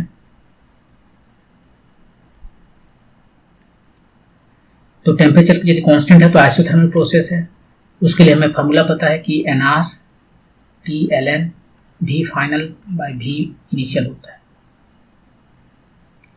फिर मुझे भी यहाँ नहीं पता है तो हम, लेकिन यहाँ पर PV is equal to nRT होता है गैस इक्वेशन, और टेम्परेचर कांस्टेंट है तो ये कांस्टेंट हो गया। तो P जो है सो V के इन्वर्सली प्रोपोर्शनल है, तो V लिखना है तो 1/P लिख देंगे। V का रेशियो जो है इनवर्स P के रेशियो के बराबर होगा। nRT ln V फाइनल की जगह P इनिशियल करेंगे और V इनिशियल की जगह P फाइनल करेंगे, ऐसे लिख सकते हैं। N कितना है 1 मोल, R कितना है R, ये T कितना है यहाँ पर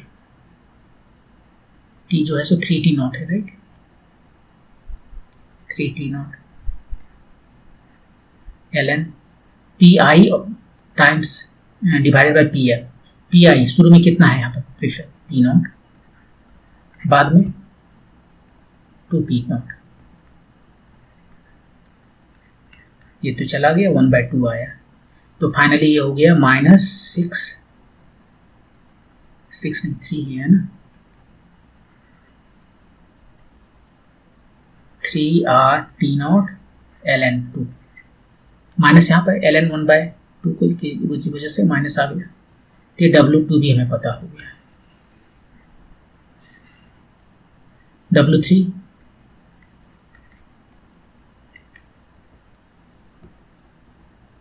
यहाँ से यहाँ तक ये फर्स्ट वाला फॉर्मूला लगाएंगे, प्रेशर कांस्टेंट, तो NR TF minus T I,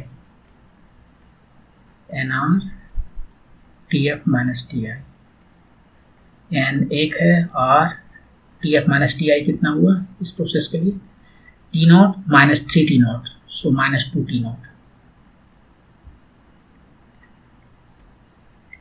minus 2RT not. W4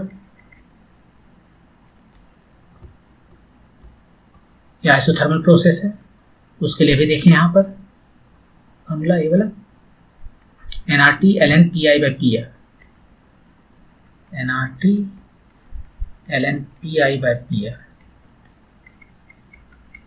temperature कितना है T नॉट, प्रेशर कितना है इनिशियली 2 एंड बाद में 1, इनिशियली 2 बाद में 1,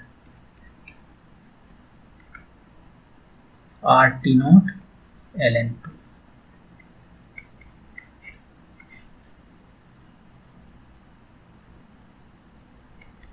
सो टोटल वर्क डन सबको ऐड करते हैं और जो आ जाए सो आंसर। तो W1 पहले कितना है 2RT 2 not, 2RT not, 2RT not plus W2 minus 3RT not, इसको उठाते हैं minus 3RT not ln 2, W3 minus 2RT not W4 plus RT0 ln2, ये और ये खत्म, ये दोनों सेम चीज है, एक माइनस में प्लस में, -2RT0 ln2, ये टोटल वर्क हुआ निगेटिव। नेगेटिव हुआ मतलब कि सिस्टम ने रिसीव नहीं किया, उसको उतना रिलीज किया। 2RT0 ln2, 2RT0 ln2 option 4, P का 4 हुआ। नेक्स्ट Q का देखते हैं। Change in the internal energy of the gas in the process JK, JK किधर है, JK यहाँ पर जो है, सो इंटरनल एनर्जी जो है वो JK में कितना चेंज हो रहा है। इंटरनल एनर्जी किससे रिलेटेड है, टेम्परेचर से। इंटरनल एनर्जी लेगा, बढ़ेगा, इसका मतलब टेम्परेचर बढ़ रहा है। वो कितना होता है, वो होता है NCV डेल्टा T। जो टोटल एनर्जी में, जो इंटरनल एनर्जी में जो चेंज आता है वो होता है N number of moles times CV specific heat at constant volume times change in temperature. यहाँ पर 1 मोल गैस है, CV कितना होगा, ये मोनोएटॉमिक गैस है, मोनोएटॉमिक गैस के लिए CV होता है 3/2R, और टेम्परेचर में चेंज कितना आया JK के लिए, J2K के लिए कितना चेंज आया, 3T0 माइनस T0, सो 2T0, तो ये हो गया 3RT0, 2 तो कट गया, 3RT0, तो Q का हो गया ये वाला 3।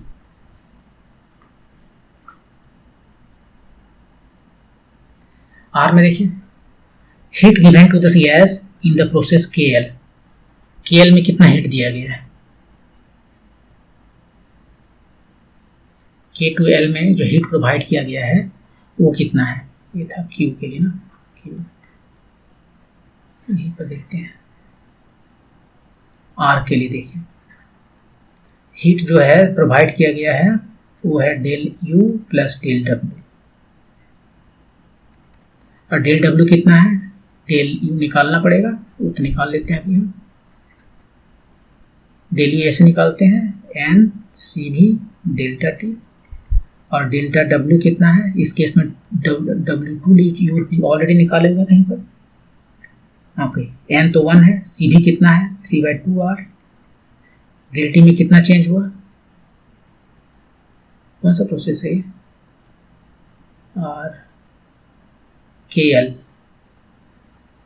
में तो आइसोथर्मल प्रोसेस है, इसमें ये होगा ही नहीं, चेंज इन इंटरनल एनर्जी तो है ही नहीं, तो ये तो 0 हो गया, ये 0 है। तो सिंपली जो वैल्यू आया, जो इसने हीट एब्जॉर्ब किया वो वही किया जितना वर्क डन किया गया है W2, और W2 जो है work done -3RT0 ln2, -3RT0 ln2। ये तो मुझे ध्यान ही नहीं था कि आइसोथर्मल प्रोसेस है, ये तो ऑलरेडी 0 हो जाता है इसे, तो -3RT0 ln2 ये वाला, इतना हीट इसमें इसको दिया गया। और S में change in the internal energy of the gas in the process MJ, इसमें इंटरनल एनर्जी कितना चेंज होगा, ये आइसोथर्मल प्रोसेस है, टेम्परेचर चेंज नहीं कर रहा तो इंटरनल एनर्जी कहाँ से चेंज करेगा,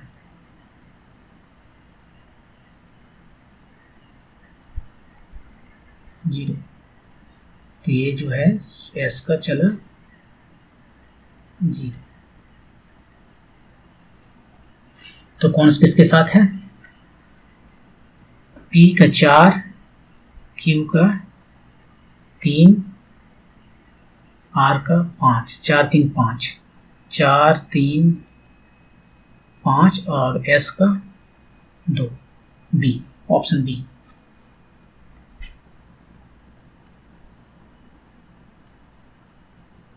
ऑप्शन बी ये आंसर है। ओके, मूव करते हैं next question. 4 identical thin square metal sheets S1, S2, S3 and S4 each of side A दिया हुआ है, are kept parallel to each other with equal distance D, which is much smaller than A, between them as shown in the figure. Let C naught is equal to epsilon naught A square by D, ये तो capacitance है, जो parameter उसका दिया हुआ होता है dimensions, epsilon not is the permittivity of the free space. Match the quantities mentioned in the list 1 with their values in the list 2 and choose the correct options. Okay. Capacitance between S1 and S4 with S2 and S3 not connected. यहां पर देखिए charge जो है एक हम ऐसे दिखाते हैं, ये चार हमारा प्लेट है 1 2 3 4 जिसको S1 S2 S3 4 कहते हैं। 1 और 3 4 के बीच में हमें कैपेसिटेंस बताना है। 1 और 4 के बीच में बैटरी लगा देते हैं। 2 और 3 कनेक्टेड नहीं है। 2 और 3 जब कनेक्टेड नहीं है तो आप देखिए क्या है, एक तो यहाँ पर कैपेसिटर है, दूसरा कैपेसिटर यहाँ है, तीसरा कैपेसिटर यहाँ है, 3 तो कैपेसिटर है और ये तीनों ही सीरीज में है। तीनों सीरीज में है तो जो कैपेसिटेंस आएगा वो कितना आएगा, सबका वैल्यू C0 है। सबका वैल्यू C0 है क्योंकि सब आइडेंटिकल है।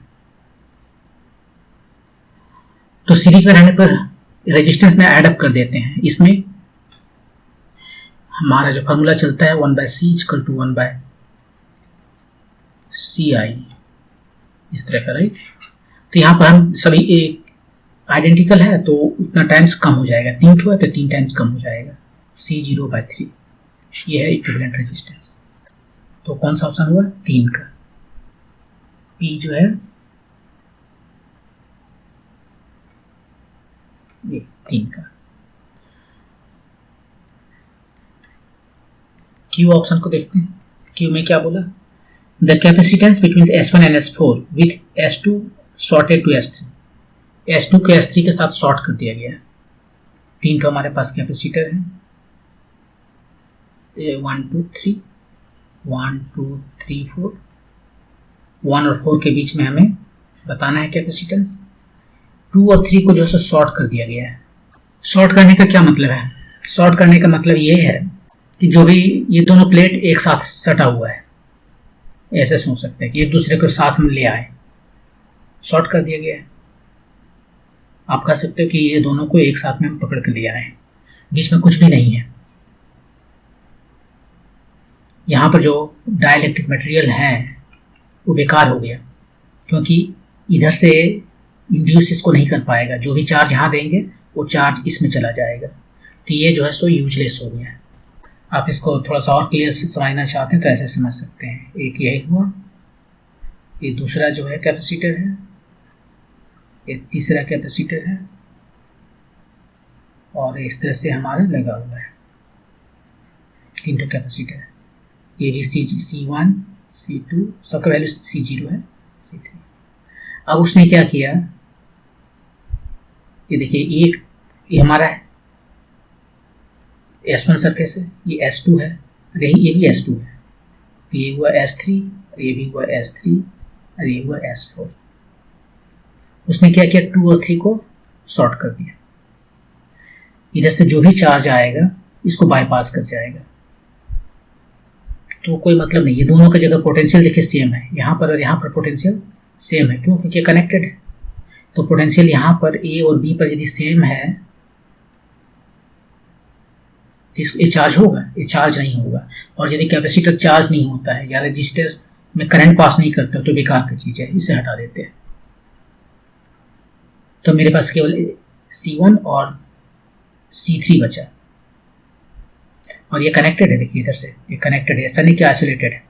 तो C1 और C3 ये दोनों ही केवल सीरीज में हमारे पास है। तो सीरीज में है तो उसका कैपेसिटेंस होगा C0/2, केवल 2 है। C0/2 किधर है, ये 3 2 3 2 3 2 3 ऑप्शन अभी तक चल रहा है, A C D। Next R का देखते हैं।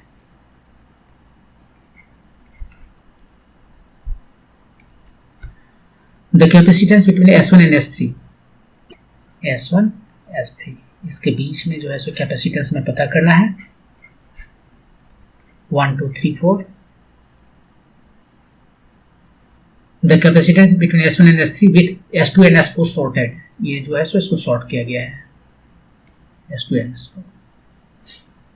यहाँ पर देखिए एक कैपेसिटर है, दूसरा यहाँ है, तीसरा यहाँ पर है। क्या दिख रहा है, ये C2 और C3 पैरेलल में है क्यों? दोनों का एक इंड एक साथ में है और दूसरा इंड दोनों का दो साथ में है, तो C2 C3 पैरेलल हुआ और C1 जो है सो सीरीज में हो गया। इसको ऐसे और अच्छे से समझा जा सकता है। ये एक है, ये दो है, दो किसके साथ कनेक्टेड है? दो जो है सो सेकंड का 2 3 के साथ में भी है, राइट। ये दो इधर हुआ और ये 3 हुआ, दो 4 के साथ में भी कनेक्टेड है, दो जो है कनेक्टेड है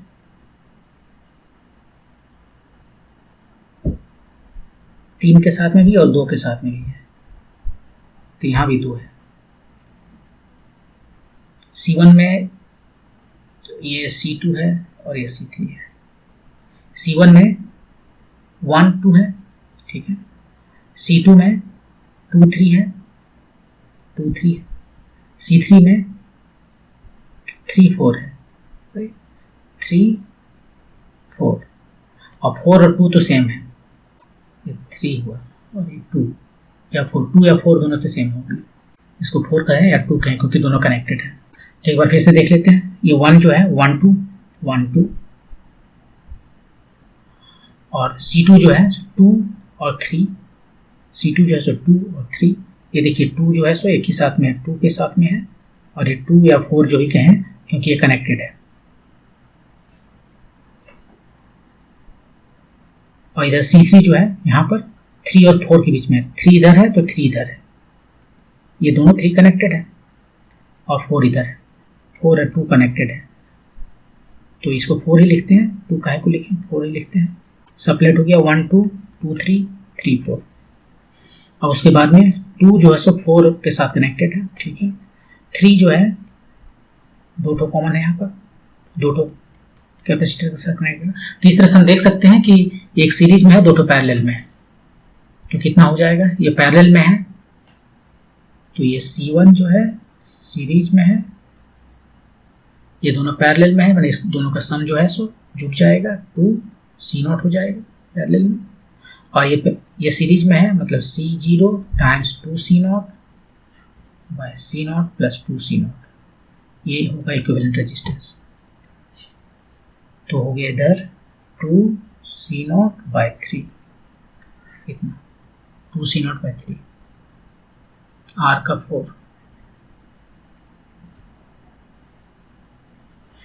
और लास्ट बचा, देख लीजिए सब आ रहा कैसे कैसे, 3 2 4, 3 2 4, 3 2 4, 2 ठो है ए और सी में, अभी भी एस करना पड़ेगा।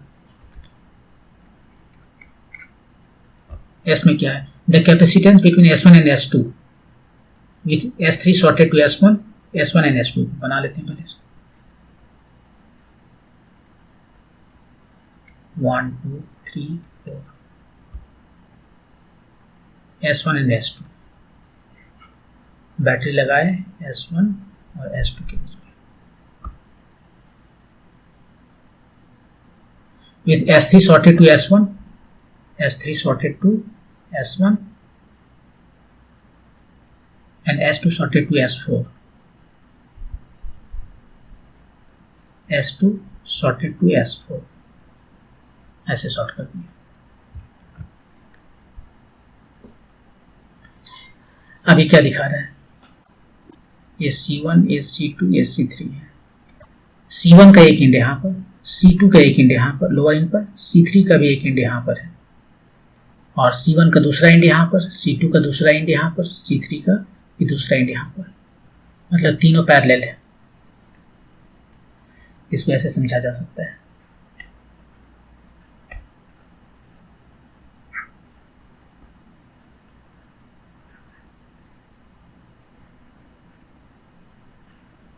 देखिए स्टार्ट करते हैं। 1 2 1 2 2 और 3, ये 2 इधर है, इधर 3 3 और 4, ये 4 और ये 3, 2 और 4, 2 और 4 माइनस से कनेक्टेड है, माइनस से कनेक्टेड है 2 4, और प्लस से कनेक्टेड है 1 एंड 3, 1 एंड 3। देखिए तीनों परफेक्ट हो गई।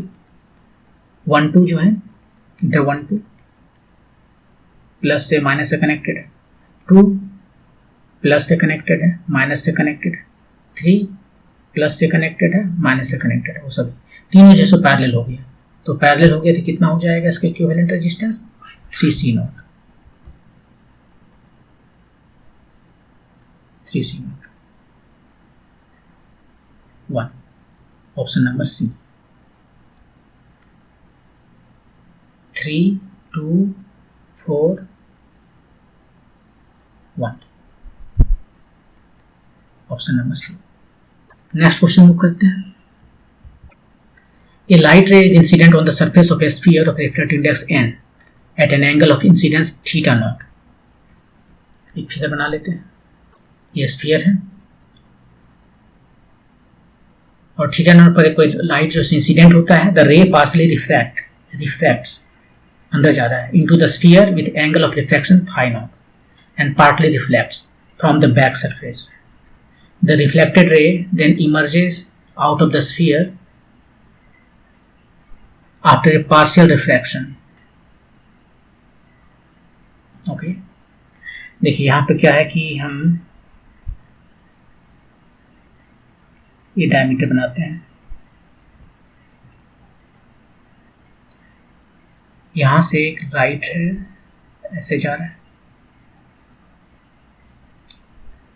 ये एंगल ऑफ इंसिडेंस है नॉर्मल और इंसिडेंट लाइट के बीच में थीटा नॉट। ये यहां से रिफ्लेक्ट कर गया, जाना था इसको इधर लेकिन रिफ्लेक्ट किया, थोड़ा अंदर गया और यहां से यहां तक आ गया। यहां आने के बाद में यहां पर क्यों रिफ्लेक्ट किया, उसने बोला रिफ्लेक्ट किया, तो रिफ्लेक्ट करेगा तो लॉज ऑफ रिफ्लेक्शन को फॉलो करना पड़ेगा। यहां पर उसने बोला ये फाई नॉट है, ये फाई नॉट है तो ये दोनों रेडियस है तो ये भी फाई नॉट होगा और यहाँ से फाई नॉट से ही निकल कर इधर जाएगा कहीं, ये फाई नॉट से ही इधर गया। यहाँ पर जो है ये नॉर्मल है, अब नॉर्मल पर जो है इसको जाना था किधर इधर, लेकिन अब ये इसका रिफ्रैक्टिव इंडेक्स ज़्यादा है, एयर का कम है, इधर एयर है तो थोड़ा दूर जाएगा नॉर्मल से, तो नॉर्मल से थोड़ा दूर चला गया इधर। ठीक, क्या ऐसा हुआ, इसका रिफ्रैक्टिव इंडेक्स दिया है क्या, नहीं, उसमें कुछ दूसरा चीज पूछ रहा है। ठीक है, ऐसा है क्वेश्चन का स्फीयर है, यहां से लाइट इंसिडेंट हुआ, angle of incidence theta nought पर, रिफ्लेक्ट किया with angle of reflection phi nought, आगे जाके यहां से फिर रिफ्लेक्ट कर गया, पार्टली ही रिफ्लेक्ट करता है लेकिन रिफ्लेक्ट कर रहा है, इधर से आया इधर से गया। तो यहाँ पर जब रिफ्लेक्ट करेगा तो लॉ ऑफ रिफ्लेक्शन फॉलो करेगा, angle of incidence is equal to angle of reflection. तो फाई नॉट से आया, फाई नॉट से जा रहा है, अब यहाँ पर आया इस सरफेस पे, यहाँ तो ये फाई नॉट है तो ये भी फाई नॉट होना है, ये दोनों सेम है साइड, ये रेडियस है, सेंटर है। और कुछ कहा था उसने कि the total angle of deviation of the emergent ray with respect to the incidence ray is alpha. Okay, अब यहां पर देखिए ध्यान से, यदि हम स्नेल्स लॉ यहां पर और यहां पर लगाएं तो यहां पर देखिए angle of incidence theta nought, angle of reflection phi nought, यहां पर angle of incidence phi nought है, तो एंगल ऑफ रिफ्लेक्शन वो थीटा नॉट होना ही पड़ेगा। अब लगा के देख लीजिए, होना ही, सिमेट्री है, थीटा नॉट से आया तो फाई नॉट दिया, यहाँ फाई नॉट से आया तो थीटा नॉट देना ही पड़ेगा सिमेट्री की वजह से, और नहीं तो फिर यहाँ पर लगाइए स्नेल्स लॉ, देखिए n times sine phi nought is equal to sine कुछ एंगल है, राइट, मान लेते हैं बीटा, और यहाँ पर यदि लगाते हैं तो sine theta nought equal to n times sine phi not, sine beta, beta equal to phi nought and theta nought. ये थीटा नॉट नॉर्मल कौन है, नॉर्मल के साथ में जो एंगल गया वो है थीटा नॉट, ये वाला टोटल एंगल थीटा नॉट, और ए एंगल जो है सो है फाई नॉट, ये फाई नॉट है तो कॉरस्पॉन्डिंग एंगल ऑपोजिट एंगल, एक इधर गया एक इधर गया, ये नहीं होगा, फाई नॉट ये है। तो टोटल जो डेविएशन है वो कितना कितना है, नंबर 1 नंबर 2 नंबर 3, 3 जगह हो रहा है। तो डेविएशन जो टोटल आ रहा है उसको अल्फा बोला। अल्फा जो है वो कितना होगा, 1 पर जो डेविएशन मिला, 2 पर जो डेविएशन मिला और 3 पर जो डेविएशन मिला। यहाँ पर डेविएशन के उसको जाना था इधर, चला गया इधर, इतना जो है इसमें डेविएशन है। यहाँ पर इसको जाना था इधर, चला गया इधर, ये डेविएशन है। यहाँ पर इसे जाना था इधर, चला गया उधर, ये क्या है, डेविएशन है। तो तीनों डेविएशन को ऐड करेंगे तो हमें टोटल डेविएशन मिलेगा। θ1 यहाँ पर कितना है, ये एंगल है, ये टोटल होता है θ0, लेकिन फाई नॉट कम कर देते हैं तो ये हो गया हमारा डेविएशन। यहाँ पर θ0 ये टोटल है 180, उसमें से 2 phi nought, 180 minus pi 2 phi not, ये डेविएशन है, सेकेंड डेविएशन। थर्ड डेविएशन यहाँ पर ये वाला, ये टोटल है θ0 में से फाई नॉट चला गया, θ0 में से फाई नॉट चला गया, तो कितना आया, pi minus 2 θ0 minus 4 phi not. ये हमारा एक्सप्रेशन है टोटल डेविएशन का। अब हमें सारे ऑप्शंस को 1 बाय 1 चेक करना पड़ेगा। पहला ऑप्शन क्या है, n = 2 and alpha = 180, then all the possible values of θ0 कितना कितना होगा। if n = 2 and alpha = 180,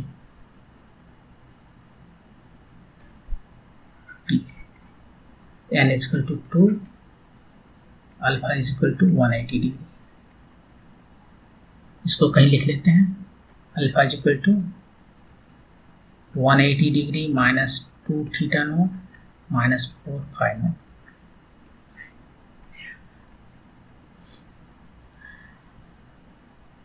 alpha = 180 degree यहाँ पर रखते हैं तो हमें क्या आता है, 180 degree = 180 degree minus 2 θ0 minus 4 phi naught.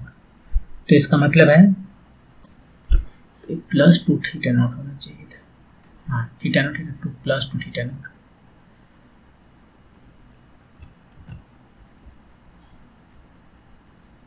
तो यहाँ पर आया 2 θ0 = 4 phi not, so θ0 = 2 phi not. Sine θ0 = sine 2 phi naught, मतलब 2 sine phi not cos phi not. और स्नेल्स लॉ लगाएं, n = 2 दिया हुआ है, स्नेल्स लॉ यहाँ पर θ0 और फाई नॉट के बीच में लगा रहे हैं, sine θ0 = n times sine phi not, और n का वैल्यू कितना दिया, तो साइन θ0 जो है 2 साइन फाई है, तो 2 साइन फाई की जगह पर साइन θ0 लिख सकते हैं, तो यहाँ पर 2 साइन फाई नॉट लिख सकते हैं, 2 साइन फाई नॉट लिखेंगे, बच गया कॉस फाई नॉट, ये चला गया, कॉस फाई नॉट = 1। फाई कितना होगा, फाई नॉट 0 डिग्री हो सकता है, 180 डिग्री हो सकता है। जब फाई नॉट रहेगा तो θ0 कितना होगा, 0 है तो 0 ही होगा। नॉर्मल आ रहा है, एंगल ऑफ इंसिडेंस 0 है तो एंगल ऑफ रिफ्रैक्शन भी 0 होगा। और फाई नॉट 180 का मतलब क्या है, जिधर से आया उधर से ही वापस चला गया, ये तो पॉसिबल नहीं है ना, ये पॉसिबल नहीं है। इसका क्या मतलब है, फाई नॉट = 180 डिग्री, रिफ्रैक्शन हुआ 180 से वापस चला गया, एक कोई मानी नहीं रखता। तो यहाँ पर थीटा नॉट जो है सो 0 डिग्री है, फाई नॉट 0 डिग्री है। पूछा क्या था उसने, possible values of theta nought, केवल 0 डिग्री।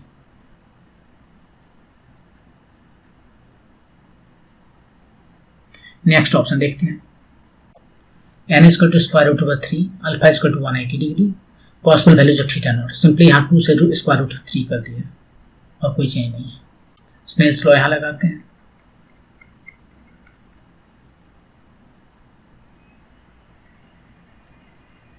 n इक्वल टू कितना है,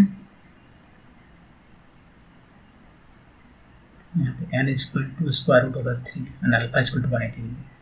Snell's law, sine theta nought equal to root over 3 sine phi nought. अब यहाँ पर चलते हैं,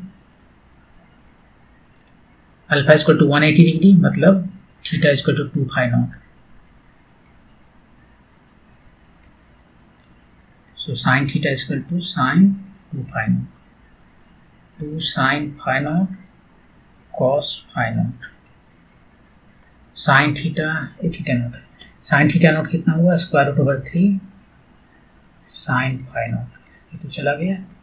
सो cos phi nought is equal to square root over 3/2। So phi nought कितना, 30 degree. और कुछ हो सकता है, 150 डिग्री, नहीं 150 नहीं होगा,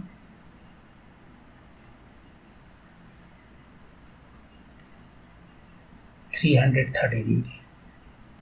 थीटा नॉट पूछा है ना, थीटा नॉट पूछा है, थीटा नॉट डबल है उसका, तो ये 30 हो गया तो ये 60 हो गया, और ये 330 में 660 है, क्या मतलब है 660, ये तो एक्चुअली 60 ही है ना।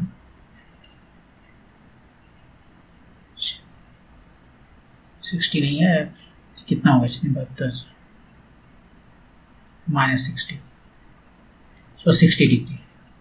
आंसर हुआ 60 डिग्री यहाँ पर, लेकिन 0 भी है, 0 तो होगा क्योंकि यहाँ पर अल्फा कितना दिया है 180, ये तो थीटा जी इक्वल टू 0 डिग्री पर होगा ही ना। जब फाई 0 डिग्री होगा तो ये भी 0 डिग्री होगा, वो तो हमेशा होगा। Theta 0 phi 0 equal to 0 alpha equal to pi, जहाँ भी अल्फा पाई है वहाँ ये दोनों रहेगा। तो वो था ऑप्शन। अब चलते हैं ऑप्शन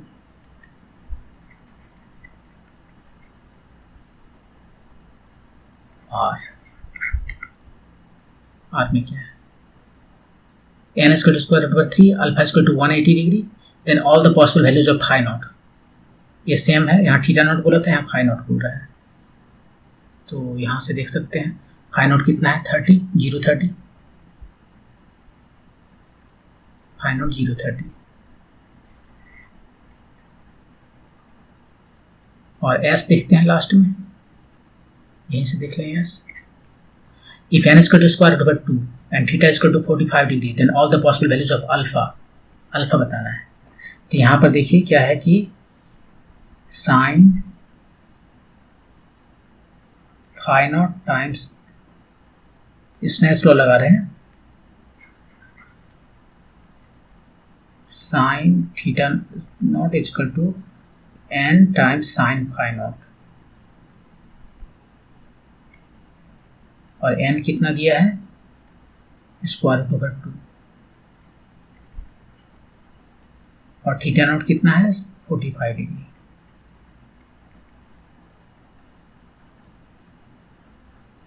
फाई नॉट ये हो गया 1 bye square root over 2,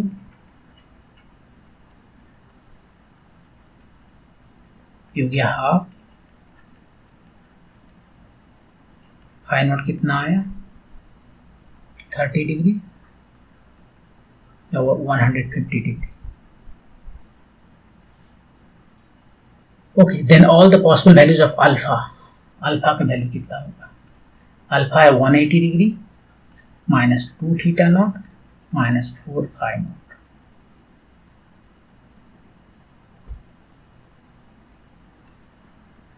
one 180 degree minus 2 theta nought 60 degree, नहीं, इधर रेटेड है। ये तो फाई नॉट 30 है ना,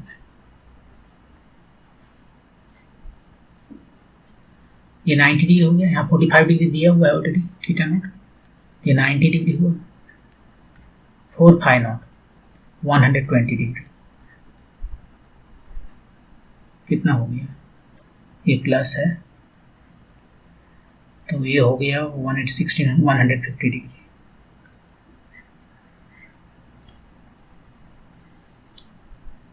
दूसरा वैल्यू यदि देखिए 150, यहाँ पर फाई नॉट लेंगे 150 तो ये हो जाएगा 600, ये 180 से ज़्यादा हो गया, उसको देखने का नहीं है 150। तो ऑप्शन क्या क्या हुआ, 5 2 1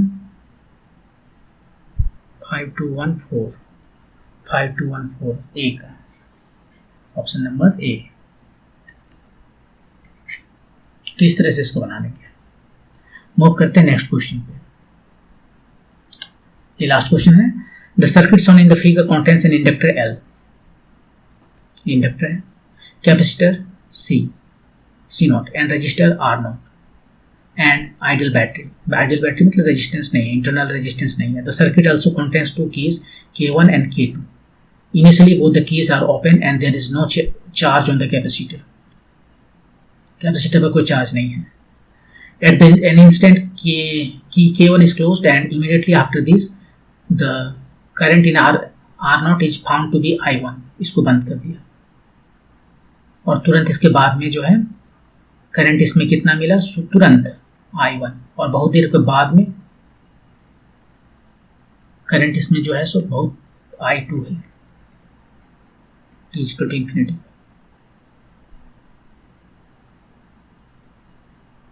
steady state current. Thereafter K2 is closed and simultaneously K1 is open, K2 close किया है।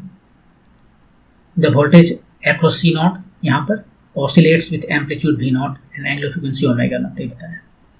देखिए I नॉट कितना होगा शुरू में, I2 कितना होगा। अभी देखिए आप जैसे इसको कनेक्ट किए इससे बैटरी इसमें चार्ज होने लगे, ग्रोथ करंट जो है उसका ग्रोथ होगा।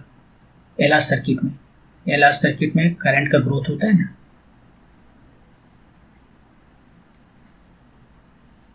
वो होता है current I0 1 minus E minus T by tau. Tau है सो कितना होता है, L बाय आर होता है या R बाय L होता है, शायद L बाय आर होता है। और I नॉट होता है बहुत देर के बाद में, जब इसलिए कोई रेजिस्टेंस नहीं देता, कोई इलेक्ट्रोनिक फोर्स EMF जनरेट नहीं करता है, तो ये जस्ट कंडक्टर की तरह काम करता है और तब होता है E बाय आर नॉट।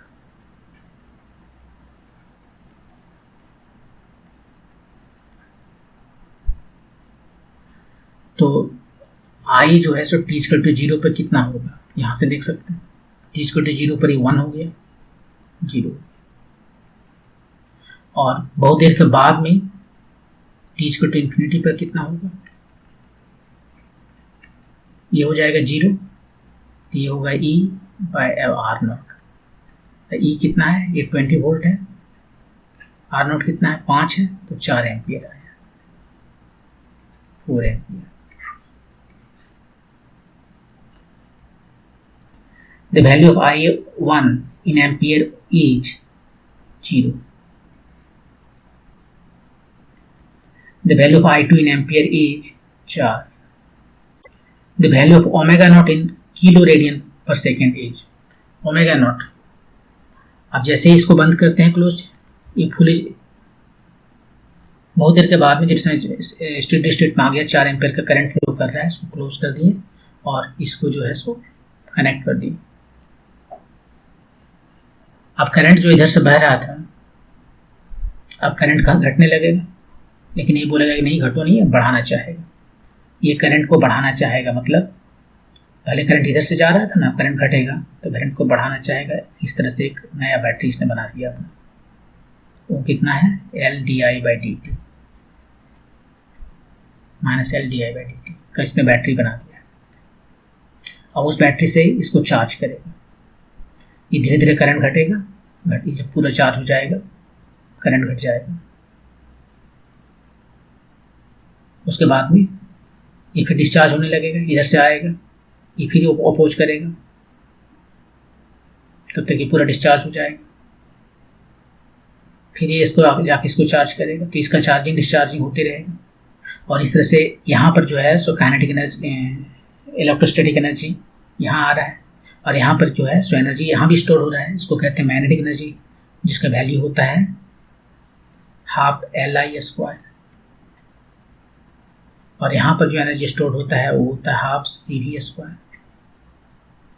तो ये जो है सो इस तरह से ऑसिलेट करता रहता है। आप यदि आप चाहो तो ऑसिलेशन का इक्वेशन लिख सकते हैं। जैसे देखिए, इसको जैसे कनेक्ट किए तो हम कह सकते हैं -L di/dt, ये इधर से चला, प्लस ये जो चार्ज है इस पर वोल्टेज जो आया कैपेसिटर पर वो हो गया 0। लेकिन ये करंट जो है सो di/dt घट रहा है, इसलिए यहाँ पर इसको माइनस लिखना पड़ेगा, तो ये प्लस हो जाएगा। और I को फिर हम लिख सकते हैं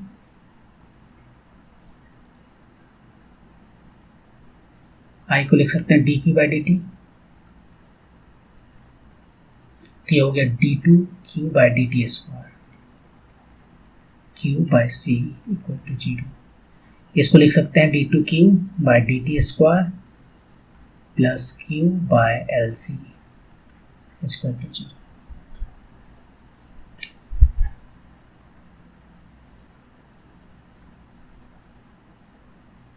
ये देखिए बिल्कुल आपका जो है सब इक्वेशन ऐसा आ रहा है, q/lc। याद आ रहा है कुछ? ये एक्सलेशन है। यदि d2x/dt² = -ω²x, इससे कंपेयर कीजिए। ये बिल्कुल वही इक्वेशन है, सिंपल हार्मोनिक मोशन का इक्वेशन हो गया। और यहाँ पर जो दिख रहा है ω0² वो है 1/LC। तो ω0 कितना आया? 1/LC।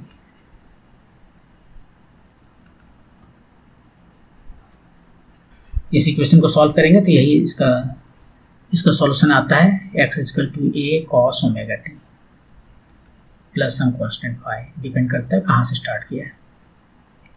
तो यहाँ से ω0 हम देख सकते हैं 1/LC आया। अब वैल्यू रख देते हैं। L कितना है? 25 मिली हेनरी, और C जो है सो 10 माइक्रोफैराड है, शायद 10 माइक्रोफैराड, 10 माइक्रोफैराड। ये नीचे में 5 आ गया और सब कुछ ऊपर चला जाएगा।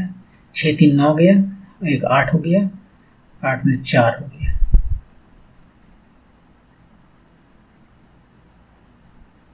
टू किलो रेडियन पर सेकेंड, 2 किलो रेडियन पर सेकेंड, ये वाला हो गया 2 किलो रेडियन पर सेकेंड। और लास्ट बचा the value of V0 in volt. देख लीजिए, इस कोई आ रहा है क्या? कोई ऑप्शन यहाँ से 1 3 2, 1 3 2, इसमें भी है, इसमें भी है, 2 में है भी, तो एस बताना पड़ेगा। तो लास्ट में जो है ऑप्शन एस के लिए देखते हैं। देखिए, जैसे इसमें बैटरी इसको डिस्कनेक्ट की है तो इसके पास कितना एनर्जी था? जैसे इसको डिस्कनेक्ट किया इसके पास कितना एनर्जी था? इसमें एनर्जी स्टोर था, मैग्नेटिक एनर्जी, जो होता है half Li², U magnetic half Li²। अब इसका मैग्नेटिक एनर्जी यहाँ ऑसिलेट कर रहा है। जब ऑसिलेट कर रहा है, जैसे कभी चार्ज हो रहा है कभी डिस्चार्ज हो रहा है, जब चार्ज हो गया, फुली चार्ज हो गया, तो यहाँ पर केवल इलेक्ट्रोस्टैटिक एनर्जी है और इसमें कोई करंट नहीं है, तो इसमें मैग्नेटिक एनर्जी नहीं है। तो इसका मैग्नेटिक एनर्जी ट्रांसफर हो गया यहाँ पर, उसके बाद ये डिस्चार्ज हो गया और इसमें पूरा करंट फ्लो कर रहा है। तो यहाँ पर जो है सो जो टोटल एनर्जी है वो ये आ गया मैग्नेटिक एनर्जी के रूप में। फिर ये खत्म हो गया और टोटल एनर्जी यहाँ आ गया इलेक्ट्रिक एनर्जी के रूप में। तो यहाँ पर ट्रांसफर हो रहा है एनर्जी का, ये जो ऑसिलेशन हो रहा है सो ऑसिलेशन हो रहा है एनर्जी ट्रांसफर का। कभी एनर्जी बन जाता है पूरा इलेक्ट्रोस्टैटिक एनर्जी, कभी बन जाता है पूरा मैग्नेटिक एनर्जी, फिर बन जाता है इलेक्ट्रिक एनर्जी, फिर मैग्नेटिक एनर्जी। ये इस तरह से होता रहता है। और उसका फ्रीक्वेंसी अभी भी निकाले ओमेगा 2 रेडियन पर सेकेंड, 2 किलो रेडियन पर सेकेंड, इस फॉर्मूला से 1/LC से। तो यहाँ पर हम जब कंजर्वेशन लॉ लगाते हैं,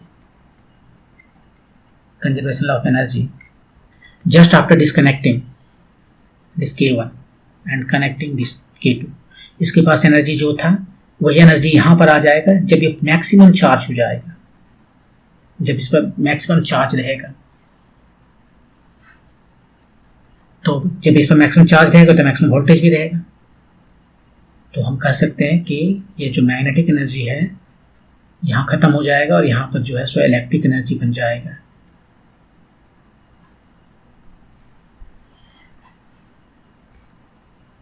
मैक्सिमम एनर्जी इसका और इसका मैक्सिमम एनर्जी दोनों सेम होना चाहिए ताकि कंजर्व हो। नहीं तो बीच में तो क्या है कि दोनों रहेगा, कुछ partly magnetic energy partly electric energy. लेकिन जब हम इसका मैक्सिमम कह रहे हैं, मैग्नेटिक एनर्जी जब मैक्सिमम है तो इलेक्ट्रिक एनर्जी 0 है। वैसे ही जब मैंने इलेक्ट्रिक एनर्जी मैक्सिमम है तो मैग्नेटिक एनर्जी 0 है, वरना ये दोनों रहेगा साथ में। तो maximum energy, magnetic energy maximum कितना है, half L/I²। Electric energy maximum कितना है, हाफ CV0²।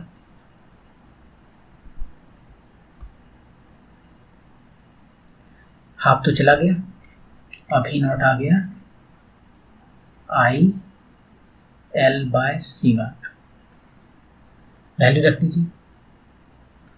ये I का कौन सा वैल्यू रखेंगे, मैक्सिमम। इसमें जो चार्ज चल रहा था 4 एम्पियर, 4 एम्पियर था ना, कितना था निकाले थे यहाँ पर, 4 एम्पियर। L कितना है, 25 मिली हेनरी। C0 कितना है, 10 माइक्रोफैराड। कितना है, 4 5, ये हो गया 500, 10 200 वोल्ट। V0 की वैल्यू कौन सा ऑप्शन है, 200 वोल्ट। ये जो है 200 वोल्ट हो गया। तो कौन सा ऑप्शन आया, 1 4 2 5 1 1 3 1 3 2 5, ऑप्शन नंबर 1। तो इस तरह से इसको हम लोग बनाए। नेक्स्ट टाइम पेपर 2 के सॉल्यूशन को डिस्कस करेंगे।